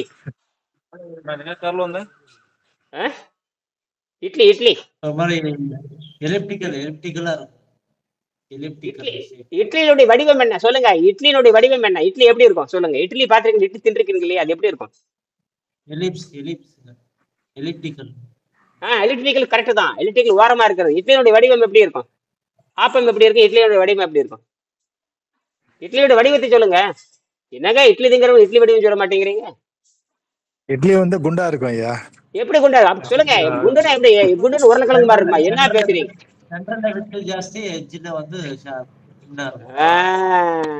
இதுக்கு பேரு கான்வெக்ஸ் அண்ட் கான்கேவ் ரெண்டுமே. இப்பதான் மூளை வேலை செய்யுது. இதான் கரெக்டா சொல்றீங்க. அந்த இட்லியோட வடிவம் என்ன தெரியுமா? மைய நோக்கு விசையும் மைய விலகு விசையும் அடிப்படையாக கொண்டது புட்டு. மைய நோக்கு விசையும் மைய விலகு விசையும் அடிப்படையாக கொண்டது இட்லி. சொன்னா நம்புவீங்களா? அதான் உண்மை. அதை வச்சுதான் நான் டிசைன் பண்ணேன். இட்லி இப்படிதானே இருக்கு. அப்ப அதை வச்சு போட்டு எலக்ட்ரிசிட்டி வந்துருச்சு. இதுதான் யோசிச்சேன் நான். அதுக்கு அடுத்தது என்ன கேட்டீங்கன்னா, இந்த லென்ஸ் தான். லென்ஸ் இட்லி ரெண்டு ஒண்ணுதான். லென்ஸ் வந்து நடுவில் கனமா இருக்கும், ஓரத்துல வந்து அது வந்து கான்கேவ் லென்ஸ், ஆமா, நடுவுல கனமா இருக்கும், ஓரத்துல சன்னமா இருக்கும். அதுக்கு என்ன தெரியுமா அர்த்தம்? விலகி போற வெளிச்சத்தை, சென்ட்ரிஃபீகலா போற வெளிச்சத்தை, அது ரெப்பல்சன் ஃபோர்ஸ், சென்ட்ரி ரெப்பல்சன் ஃபோர்ஸ். அந்த சாதாரண கண்ணாடி, சாதாரண கண்ணாடி இருக்கும், வெளிச்சம் அப்படி கடந்து போகும். ஆனால் சாதாரண குண்டு இருக்கு இல்லையா, உருண்டை, சாதாரண குண்டு பார்த்தீங்கன்னா வெளிச்சத்தை வந்து என்ன பார்த்தீங்கன்னா, சாதாரண குண்டு வந்து அடர்த்தியா இருக்கும், சாதாரண கண்ணாடி வந்து குண்டு கண்ணாடி உரண்டையா இருக்கும், கோழி குண்டெல்லாம் உரண்டையா இருக்கும், முகமாக இருக்கான்னு சதுரமா இருக்கும். இந்த ரெண்டையுமே என்ன பண்ணோம்னா, அது வெளிச்சத்தை கடந்தா இது வெளிச்சத்தை உள்வாங்கிக்கும். இந்த குண்டா இருக்கிறதெல்லாம் மைய நோக்கு விசைன்னு அர்த்தம், பிளாட்டா இருக்கிறது மைய விலக்கு விசைன்னு அர்த்தம். இந்த ரெண்டையும் கம்பைன் பண்ணீங்கன்னா நடுவுல கனமாகவும் ஓரத்துல சன்னமாக வச்சுட்டா ரெண்டு எஃபெக்ட் உள்ள வந்துடும். இந்த ரெண்டு எஃபெக்ட் வரும். அதாவது விலகி போறதை உள்ள கொண்டு வந்துடும், விலகி போறதை உள்ள கொண்டு வந்துடும். அதனாலதான் லென்ஸ் வேலை செய்யுது. சாதாரண லென்ஸ் எப்படி பாத்தீங்கன்னா, கையில பிடிச்சி வச்சிங்கன்னு வச்சுக்கோங்க, சுருன்னு வெளிச்சம் அடிக்கும், சூடு பிடிக்கும், சூரிய வெளிச்சம் பட்டுச்சுன்னா அது ரெண்டு எஃபெக்ட்ல வேலை செய்யும். அதாவது விலகி போற வெளிச்சத்தை மையத்தை நோக்கி குவிக்குது, விலகி போற வெளிச்சத்தை மையத்தை குறிக்குது, அப்ப வந்து குவிக்குது. அந்த ரெண்டு எஃபெக்ட் இருக்கிறனாலதான் விலகி போற வெளிச்சத்தை ஒரே மாதிரி குவிச்சு பாயிண்டா அடிக்குது. என்னது பாயிண்ட் அடிக்குது? அப்ப தீ பிடிச்சிருக்கு பாருங்க, தீ அதைத்தான் நான் உள்ள கொண்டு வந்தேன். அதை உள்ள கொண்டு வரும் பொழுது அப்ப வந்து என்ன பண்ண, அப்ப வந்து உலகத்துல முதல் பிஎல்டிசி மோட்டார்னு அறிமுகப்படுத்துறாங்க. உலகத்துல ஃபர்ஸ்ட் சைனாக்காரன் அறிமுகப்படுத்துறாங்க பிஎல்டிசி மோட்டார். பிரஷ்லெஸ் டிசி மோட்டார்னு ஒன்று கண்டுபிடிக்கிறான் அவன், பிரஷ்லெஸ் டிசி மோட்டார். இப்ப வண்டியில் ஒரு ஸ்கூட்டர்ல ஓடுது இல்லையா, இப்போ எலக்ட்ரிக் ஸ்கூட்டர் ஓடுறது இல்லையா, அதுல என்னங்கிறீங்க, எலக்ட்ரிக் ஸ்கூட்டர் விலை என்ன படுத்துறீங்களா, 1 லட்சம் 1,5 லட்சம் வேணும். ஒரு எலக்ட்ரிக் ஸ்கூட்டர் விலை வந்து பார்த்தீங்கன்னா அது ஒன்றுமே கிடையாது. ஒரு பேட்டரி இருக்கும், ஒரு மோட்டார் இருக்கும், அப்புறம் வந்து ஸ்பீடோமீட்டர் இருக்கும், எதுவுமே இல்லை, வெறும் டப்பா தான் அது. இது பயங்கர விலை, பேட்டரிக்கு தான் விலை அதிகம். அந்த உள்ளுக்கு பிஎல்டிசி மேட்டர் பயங்கர காஸ்ட்லி. ஏன்னா அதை சைனாக்காரன் தயாரிக்கிறீங்க, இந்தியாவில் வந்து யாரும் தயாரிக்கல, இப்போ தான் லேசாக வந்திருக்காங்க, ரொம்ப காஸ்ட்லி அது. அது நியோ டைமம் மேக்னட்னு சொல்லுவாங்க. அது ரொம்ப மனுஷன் கண்டுபிடிச்ச உச்சக்கட்ட காந்தமே அந்த நியோ டைமம் காந்தம் சொல்லுவாங்க. நியோ டைமியம் என்ன காந்தம்? நியோ டைமியம் சொல்லுவாங்க. மனிதன் கண்டுபிடிச்ச காந்தத்திலேயே வந்து மிக சிறப்பு வாய்ந்த காந்தம் வந்து நியோ டைம். அது வந்து ஒன்லி ஸ்பேஸ்ல மட்டும் தான் பயன்படுத்துவாங்க. ஸ்பேஸ்ல இருக்க டெக்னாலஜி இருக்கு இல்லையா, ராக்கெட்ல மட்டும் தான் பயன்படுத்துவாங்க. எதுல பயன்படுத்துவாங்க? ராக்கெட்ல. ராக்கெட்ல எல்லாமே டிசில தான் வேலை செய்யும். ராக்கெட்ல என்ன வேலை செய்யும்? எல்லாமே டிசி பர்ஃபெக்ஷன் மோஷன் தான், எல்லாமே டிசில தான் வேலை செய்யும். இதுல வேலை செய்யும் DC, direct current. DC. Direct current வந்து என்ன ஏன் அப்படி கண்டுபிடிச்சான்னு கேட்டீங்கன்னா, அது வந்து இது அமெரிக்காக்காரன் தான் டிசைன் பண்ணாங்க. அந்த பிஎல்டிசி மோட்டாரை கண்டுபிடிச்சவங்க டிசைன் பண்ணதே வந்து அமெரிக்காக்காரங்க தான், அவங்க கண்டுபிடிச்சாங்க. அந்த கண்டுபிடிச்ச என்ன, அது ஸ்பார்க்கே வராது, அதுல எது ஸ்பார்க் வராது. மற்ற மோட்டர்ல ஸ்பார்க் வரும், டிசி மோட்டர்ல ஸ்பார்க் வராது. அதுல இந்த பிரஷ்லெஸ் மோட்டார்னு கண்டுபிடிக்கிறாங்க. அந்த இது இருக்குல்ல, பிரஷ் இருக்கும் அப்படி ரெண்டு பக்கம். இந்த மிக்சி ஓடுற பார்த்தீங்கன்னா சர்ற வர கார்பன் இருக்கும், கார்பன் ஃபிரிக்ஷன் இருக்கும் பாத்தியா, கார்பன் பாத்திருக்கீங்களா? கார்பன் 2 கார்பன் இருக்கும். அந்த 2 கார்பன் வந்து உரையணும், கரண்ட் அதில் தான் வரும். கார்பன் கரண்ட் வரும், பார்ட்டிகுலர் இருப்பேன், சப்ளை கொடுத்து ஏசி சப்ளை கொடுத்துருப்பேன், மோட்டார் சுத்துறப்ப பறன்னு அந்த நெருப்பு பட்டி. விண்வெளியில போறப்ப நெருப்புரி பறந்துச்சுன்னா என்ன ஆகும்? ராக்கெட் என்ன ஆயிரும்? வெடிச்சு செதறிடும். அதுக்கு மாடிஃபிகேஷன் தான் வந்து இந்த பிஎல்டிசி மோட்டார். அது பிஎல்டிசி மோட்டார்னு பிரஷ்லெஸ் டிசி மோட்டார்னு பேரு. High dark engine. அது இப்படின்னு டக்குன்னு வண்டி இழுக்கும். நீங்க சாதாரண ஏசி மோட்டார் போட்டுன்னு வச்சு மெல்ல சுத்தும். ஆனால் டிசி மோட்டார் போட்ட உடனே அடுத்த வேகத்தை இழுக்கும், சடன் எஃபெக்ட் கிடைக்கும். அதனாலதான் நீங்க வந்து டிசி மோட்டார் விற்கிற 1 லட்சம் ரூபாய்க்கு விற்கிறாங்களே, இப்போ பேட்டரி மோட்டார் இருக்கு இல்லையா, இப்படி எக்ஸ்ட்ரா தொட்டைன்னு வண்டி நகரும், தெரியுமா உங்களுக்கு? பயிற்சியில ஒரு கீழே தள்ளி விட்டுரும். நீங்க வந்து சாதாரண மோட்டார், நீங்க சாதாரண வந்து பெட்ரோல் வண்டி, டீசல் வண்டியில கீர் போட்டு மெல்ல போய் அப்புறம் ஆக்சிலேட்டர் கொடுத்தா தான் போகும். ஆனால் டீசல் தொட்டை டொய்ன்னு இழுத்துட்டு போகும், ஒரே இழுப்பு, பயங்கர வேகத்தில் இழுக்கும், சாதாரண விஷயம் அல்ல.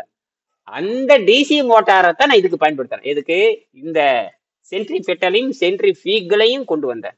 அதுக்கு நான் பயன்படுத்தின என்னன்னு கேட்டீங்கன்னா, பழைய ஃபீல்டு மார்ஷல் டீசல் இன்ஜின் இருக்குல்ல, டெச்சிங் ஓடும்ல, பழைய diesel engine, field marshal diesel engine வாங்க, அணில் இன்ஜின், டீசல் இன்ஜின், தோட்டத்துல டீசல் இன்ஜின் பயன்படுத்துவாங்களே, அதை வச்சு அந்த காலத்துல பம்ப், அதுதான் டீசல் ஊற்றி வண்டி ஓட்டுறது. பெட்ரோல் அது எலக்ட்ரிசிட்டி இல்லாத காலத்துல, இப்பதானே உங்களுக்கு எலக்ட்ரிசிட்டி வந்துருச்சு, ஏசி மின்சாரம் வந்துருச்சு, கரண்ட் 3 பேஸ் லைன் கொடுக்குறாங்க. அப்பெல்லாம் வந்து தண்ணியிலிருந்து பம்ப் அரைக்கிற எது வச்சிருந்தாங்க? டீசல் மோட்டார் தானே, டீசல் வாங்கி கொடுத்தா இன்ஜின் ஓட்டுவாங்க. அந்த சக்கரத்தை கழட்டி தான் நான் ஆராய்ச்சி பண்ணேன். அதுக்கு அதுல இறங்கினேன். இதெல்லாம் வந்து ஒரு 15 நாள்ல முடிவெடுத்தேன். டிசைனே 15 நாள்ல முடிவெடுத்தாச்சு. என்னது? மொத்த எலக்ட்ரிக் தெரியாது, இன்ஜினியரிங் தெரியாது, எலக்ட்ரானிக்ஸ் தெரியாது, எதுவும் தெரியாது. ஆனா மேட்ரு மட்டும் உள்ள வாங்கிட்டேன். என்னது? மேட்ரு வாங்கிட்டீங்க? மேட்ரு மட்டும் உள்ள வாங்கிட்டு நேரம் ஒர்க் ஷாப்புக்கே போயிட்டேன். ஒர்க் ஷாப்ல போய் அவட 2 நாள்ல பேசி புரிய வச்சுட்டேன். 2 நாள்ல பேசி புரிய வச்சுன்னா அப்பவே மெக்கானிசம் தொடங்கியாச்சு. டக்குன்னு போட்டு அவன் முடிக்கிறான், திரும்ப முடிக்கிறான், அப்படி பண்ணு அப்படியே. அதாவது எப்படின்னா, இசையே தெரியாதவன் இசையை புரிஞ்சுக்கிட்டு ஒரே நாள்ல பெரிய பாட்டு கச்சேரி பண்ற மாதிரி தான். இசையே எனக்கு தெரியாது, அது 10 நாளைக்கு இசை தெரியாது. அந்த தொழில்நுட்பத்தை புரிஞ்சுக்கிறேன். கேள்விதான் நேத்து கேட்டேன். இப்போ நேத்து நீங்க சொன்னீங்க, நேத்து நான் கேட்டேன் பாத்தீங்களா, இந்த காமா கதிர்கள் அப்ப உள் வாங்கினாதான் இந்த இது நடக்கும் இல்லையா? அதுதான் என்னோட கேள்வியா இருந்தது. இதெல்லாம் என் பொண்ணு என்னை பார்த்துக்கிட்டே இருக்குது. என் பொண்ணு பிசிக்ஸ் படிக்கிறாங்க இல்லையா, இன்ஜினியரிங் தெரியாது, எலக்ட்ரானிக்ஸ் தெரியாது, எதுவும் தெரியாது. போட்டு அடிச்சு பார்த்து டடன்னு போட்டாச்சு. என் பொண்ணே முதல் மிஷின் ஸ்டார்ட் பண்ணது என் பொண்ணு தான். இன்னும் எலக்ட்ரிசிட்டி வருது அப்படின்ட்டாங்க. வருது ஓடு. 8 நிமிஷத்துக்கு மேல ஓடாது. நான் சொன்னேன் 9 நிமிஷம் ஓடு, அதுக்கப்புறம் ஓடாது. அதுக்கப்புறம் டிசி வந்து ஃபெயிலியர் ஆயிருன்னு சொன்னாரு. நமக்கு செக் பண்றதுக்கு தான் தேவையை தவிர இன்புட் கொடுத்து அவுட்புட் வருது, அவ்வளவுதான். டிசி கொடுத்து ஏசி வெளியெடுத்தான், டிசி கொடுத்து ஏசி வெளியெடுத்தான், டிசி கொடுத்து அதுதான் எலக்ட்ரானிக்ஸ் படிச்ச எனக்கே வந்து இது தலை சுத்துது. அதான் நான் யோசிச்சேன் நேத்து கேள்வி கேட்கும். இப்ப எனக்கு புரியுது. இப்ப காமா கதிர்கள் நமக்கு உள்வாங்க ஆரம்பிச்சிட்டோம் அப்படின்னா இதெல்லாம் ஆட்டோமேட்டிக்காக நமக்கும் புரிய ஆரம்பிச்சிடும் இல்லையா அப்படின்ற ஒரு கான்செப்ட். ஆமா. அப்புறம் அது பயன்படுத்தி பண்ணேன். அப்படி பண்ணும் பொழுது என்ன வச்சுன்னு தெரியல, என்ன லைட் வச்சுன்னு கேட்டீங்கன்னா பாத்தீங்கன்னா கொடுத்தது பாத்தீங்கன்னா 750 வாட்ஸ். BLDC mark high. இப்ப பாத்தீங்கன்னா ஒரு சிப் மோட்டார் தான் இருக்கும். நீங்க பாத்தீங்கன்னா பிஎல்டிசி மோட்டார் பாத்தீங்கன்னா இப்போ சாதாரண ஸ்கூட்டரில் ஓடுது பார்த்தீங்களா, அதெல்லாம் பார்த்தீங்கன்னா 1 HP தான் இருக்குது. அதில் 750 வாட்ஸ் தான் இருக்கும். அந்த 750 வாட்ஸ் சைனாலேருந்து வாங்கினேன். அப்போ சைனாலேருந்து டீலர் வந்து டெல்லியில் இருந்தாங்க. அதுலேருந்து வாங்கி அந்த அப்போ வந்து அந்த ஒரு மோட்டார் விலையே வந்து 20,000. அந்த மோட்டார் வாங்கி அதுக்கப்புறம் ஸ்பீடாமீட்டர் அதில் இருக்குது. அது வந்து ஸ்பீடாமீட்டர் அதுக்கு போது பார்த்தீங்கன்னா ஸ்பீட் கண்ட்ரோல் மீட்டர் ஒன்று இருக்குது. ஸ்பீடு கண்ட்ரோலர்னு பேர். அது வந்து பார்த்தீங்கன்னா அது வோல்டேஜ் கண்ட்ரோலர் ஒன்று இருக்குது. அந்த வோல்டேஜ் கண்ட்ரோல் வச்சது, ஏன்னா டிசி எல்லாம் வோல்டேஜ் கண்ட்ரோலில் வேலை செய்யும். டிசி மோட்டர் அத்தனையுமே வோல்டேஜ் கூட்டி குறைக்கலாம். வோல்டேஜ் கூட்டி குறைச்சா ஸ்லோவாகும், வோல்டேஜ் கூட்டி கொடுத்தனா வந்து அதிகமாகும். இப்போ எக்ஸலேட்டர் கொடுக்குறோம் பார்த்தீங்களா, எக்ஸலேட்டர் கொடுக்குறப்ப என்ன பண்ணணும்னா வோல்டேஜ் குறைச்சி கொடுக்கும், வோல்டேஜ் கூட்டி கொடுக்கும். வோல்டேஜ் குறைக்கிறப்ப ஸ்லோவாக ஓடும், வோல்டேஜ் வந்து அதிகமாக அப்புறம் வேகமாக ஓடும். இதை வச்சு நான் என்ன பண்ணேன், டிசைன் பண்ணி மேக்ஸிமம் வந்து 1000 RPM கொண்டு வந்தேன். 1000 RPM இல்லாமல் வந்து நம்ம நாட்டில் இருக்கிற ஜென்ரேட்டர் வந்து மினிமம் 1000 RPM இருக்கணும். இப்போ நம்ம நாட்டை கல்யாணத்து வீட்டில் ஓடுறது, எல்லா நிகழ்ச்சியில் நடக்க ஜென்ரேட்டர் ஓடுது இல்லையா, அந்த ஜென்ரேட்டர் பார்த்தீங்கன்னா திடீர்னு டீசலில் ஓடுற ஜென்ரேட்டர் எல்லாமே கிட்டத்தட்ட பார்த்தீங்கன்னா 1000 RPM இருக்கணும். 1000 RPM இருந்தால் தான் இருக்கணும். சரியா? Rotation per minute. Rotation per minute 1000 அந்த 1000 RPM கீழே 1100 RPM உச்சகட்டமான எடுத்தேன். 1100 RPM வந்தது எனக்கு. 1100 RPM வரும் பொழுது 110% எனக்கு எலக்ட்ரிசிட்டி வெளியே வந்துருச்சு. 110, அதாவது 1100 வந்து 1000 வந்தாவே சக்சஸ். நான் 1200 RPM கொண்டு வந்தேன். அப்படி கொண்டு வரும்போது என்னன்னு கேட்டீங்கன்னா ஹை டார்க் வந்துருச்சு. அடுத்து நான் வச்சதனுடைய எடையை வந்து 200 கிலோ வச்சேன். 200 கிலோ கல்ல, வெறும் 200 கல், 200 கிலோ இரும்பு பிளேட் வச்சேன். நடுவில் டென்சிட்டி அதிகமாகும். இட்லி மாதிரி, அதாவது கான்கேவ் லென்ஸ் மாதிரி வடிவமைச்சு நடுவில் கனமாகும், ஓரமும் சன்னமாக வச்சு பண்ணணும். அப்படி பண்ணும்போது என்ன கேட்டிங்கன்னா, முதல்ல ஆரம்பத்தில் வந்து என்ன பண்ணுறேன்னா மெல்ல ஸ்லோவாக ஆரம்பிச்சு அப்படியே ஸ்பீடு அதிகமாகிட்டே போகுது. கரெக்டாக ஒரு நிமிஷத்துலேயே RPM வந்து வந்துருச்சு. வந்த உடனே பயங்கர டார்க் வர ஆரம்பிச்சிச்சு. டார்க் என்ன பண்ணால் ஃப்ரிக்ஷனில் கொடுக்குறேன். அப்படி அந்த டார்க்குன்னு பயங்கரமாக இருக்கும். இன்றைக்கும் ஃப்ளைவீல் டார்க் கணக்கு இருக்குது. ஃப்ளைவீலுடைய டார்க்குன்னு இருக்குது. ஃப்ளைவீல் டார்க் எஃபெக்ட்னு போட்டிங்கன்னா வந்துடும். அந்த RPM எப்படி வேலை செய்யும், அந்த டென்சிட்டி இருக்கணும், கனமாக இருக்கணும், வேகமாக இருக்கணும், மொத்தமாக இருக்கணும். இது இந்த ஃப்ளைவீலுடைய கால்குலேஷன் ஒன்று இருக்குது. அதில் இப்போ ஃப்ளைவீல் கால்குலேஷன், ஃப்ளைவீல் எஃபெக்ட்னு போட்டு ஒன்று வந்துடும். அது போட்டிங்கன்னா இந்த ஃப்ளைவீல் எப்படி இருக்கும், எப்படி சுற்றும், எந்த மாதிரி ஃப்ளைவீல். உலகத்தில் ஃப்ளைவீல் இல்லாத மிஷினே கிடையாது. ஃப்ளைவீல் எல்லாத்துலையும் ஃப்ளைவீல் வரும். அது வந்து ஃப்ளக்சுவேஷன் கரெக்ட் பண்ணி கொடுக்கும். ஃப்ளக்சுவேஷன் வந்து ஏற்ற இருக்கும் இருக்குல்ல, அது கரெக்ட் பண்ணி ஒரே மாதிரி மாடலாக கொடுக்குறது அந்த ஃப்ளைவீல். ஃப்ளைவீல் கண்டுபிடிச்சது பெரிய விஷயம். ஆனால் ஃப்ளைவீல் வந்து எலக்ட்ரிசிட்டி கொண்டு வரலாங்கிறது இப்படி கொண்டு வந்தேன் நான். அது காரணமே வந்து இந்த 3 அடிப்படை தான் காரணம். அந்த செக்கு, சாதாரண வேகத்தில் சுற்றுற செக்கு, அப்புறம் வந்து குயவர்கள் செய்யற அந்த குயவர்கள் சுற்றுறதுக்காக நல்ல செக்கு வச்சு சக்கரம் வச்சுருப்பாங்க அதுக்கப்புறம் கவன்கல் முறை. இந்த கவன்கல் கையில் வந்து கல் அடிச்சிருப்பாங்க. கையில் வந்து கல் வச்சு சுற்றி சரன்னு அடிப்பாங்க, மண்டையை உடச்சிட்டு போகும். உலகத்தில் துப்பாக்கி விட பயங்கரமான வேகமானது வந்து இந்த கவன்கல். அந்த காலத்தில் வெள்ளையர்கள் என்ன பண்ணாங்கன்னா, தமிழர்கள் வந்து கவன்கல் பயன்படுத்தி சொல்லிட்டு இந்த கவன்கல் முறையை தடை செஞ்சாங்க. இவங்க யாரு, வெள்ளையர்கள் வந்து உத்தரவு போட்டாங்க, இனிமேல் தமிழ்நாட்டில் தமிழர்கள் யாரும் கையில் என்ன வச்சிருக்க கூடாது, கவன்கல் வைத்திருக்க கூடாது. துப்பாக்கியோட வேகம் அதிகம், அது மண்டை அடிச்சு இப்படி எடுத்து அவங்க துப்பாக்கி எய்ம் பார்க்கறது அடிச்சு மண்டையை பிறந்துட்டு போயிடுவான். அப்படி கவன்கல் பயன்படுத்தி உலக சாதனை பண்ணவங்க தான் தமிழர்கள். அதை தடை செஞ்சான். யார் தடை செஞ்சா? பிரிட்டிஷ்காரன் தடை செஞ்சான். அந்த முண்டை எல்லாத்தையும் தடை செய்வான். அந்த முண்டை வந்து கெடுத்து குட்டிச்சுவராக்கி எல்லாம் பண்ண இப்படிதான் போச்சு. அதனால இன்னைக்கு நான் நிறுத்திக்கல. இப்போ முழுக்க அறிவியல் போயிடுச்சு. நாளைக்கு இதை பத்தி பேசுவோம். சரியா? நன்றி, வணக்கம். வணக்கம்.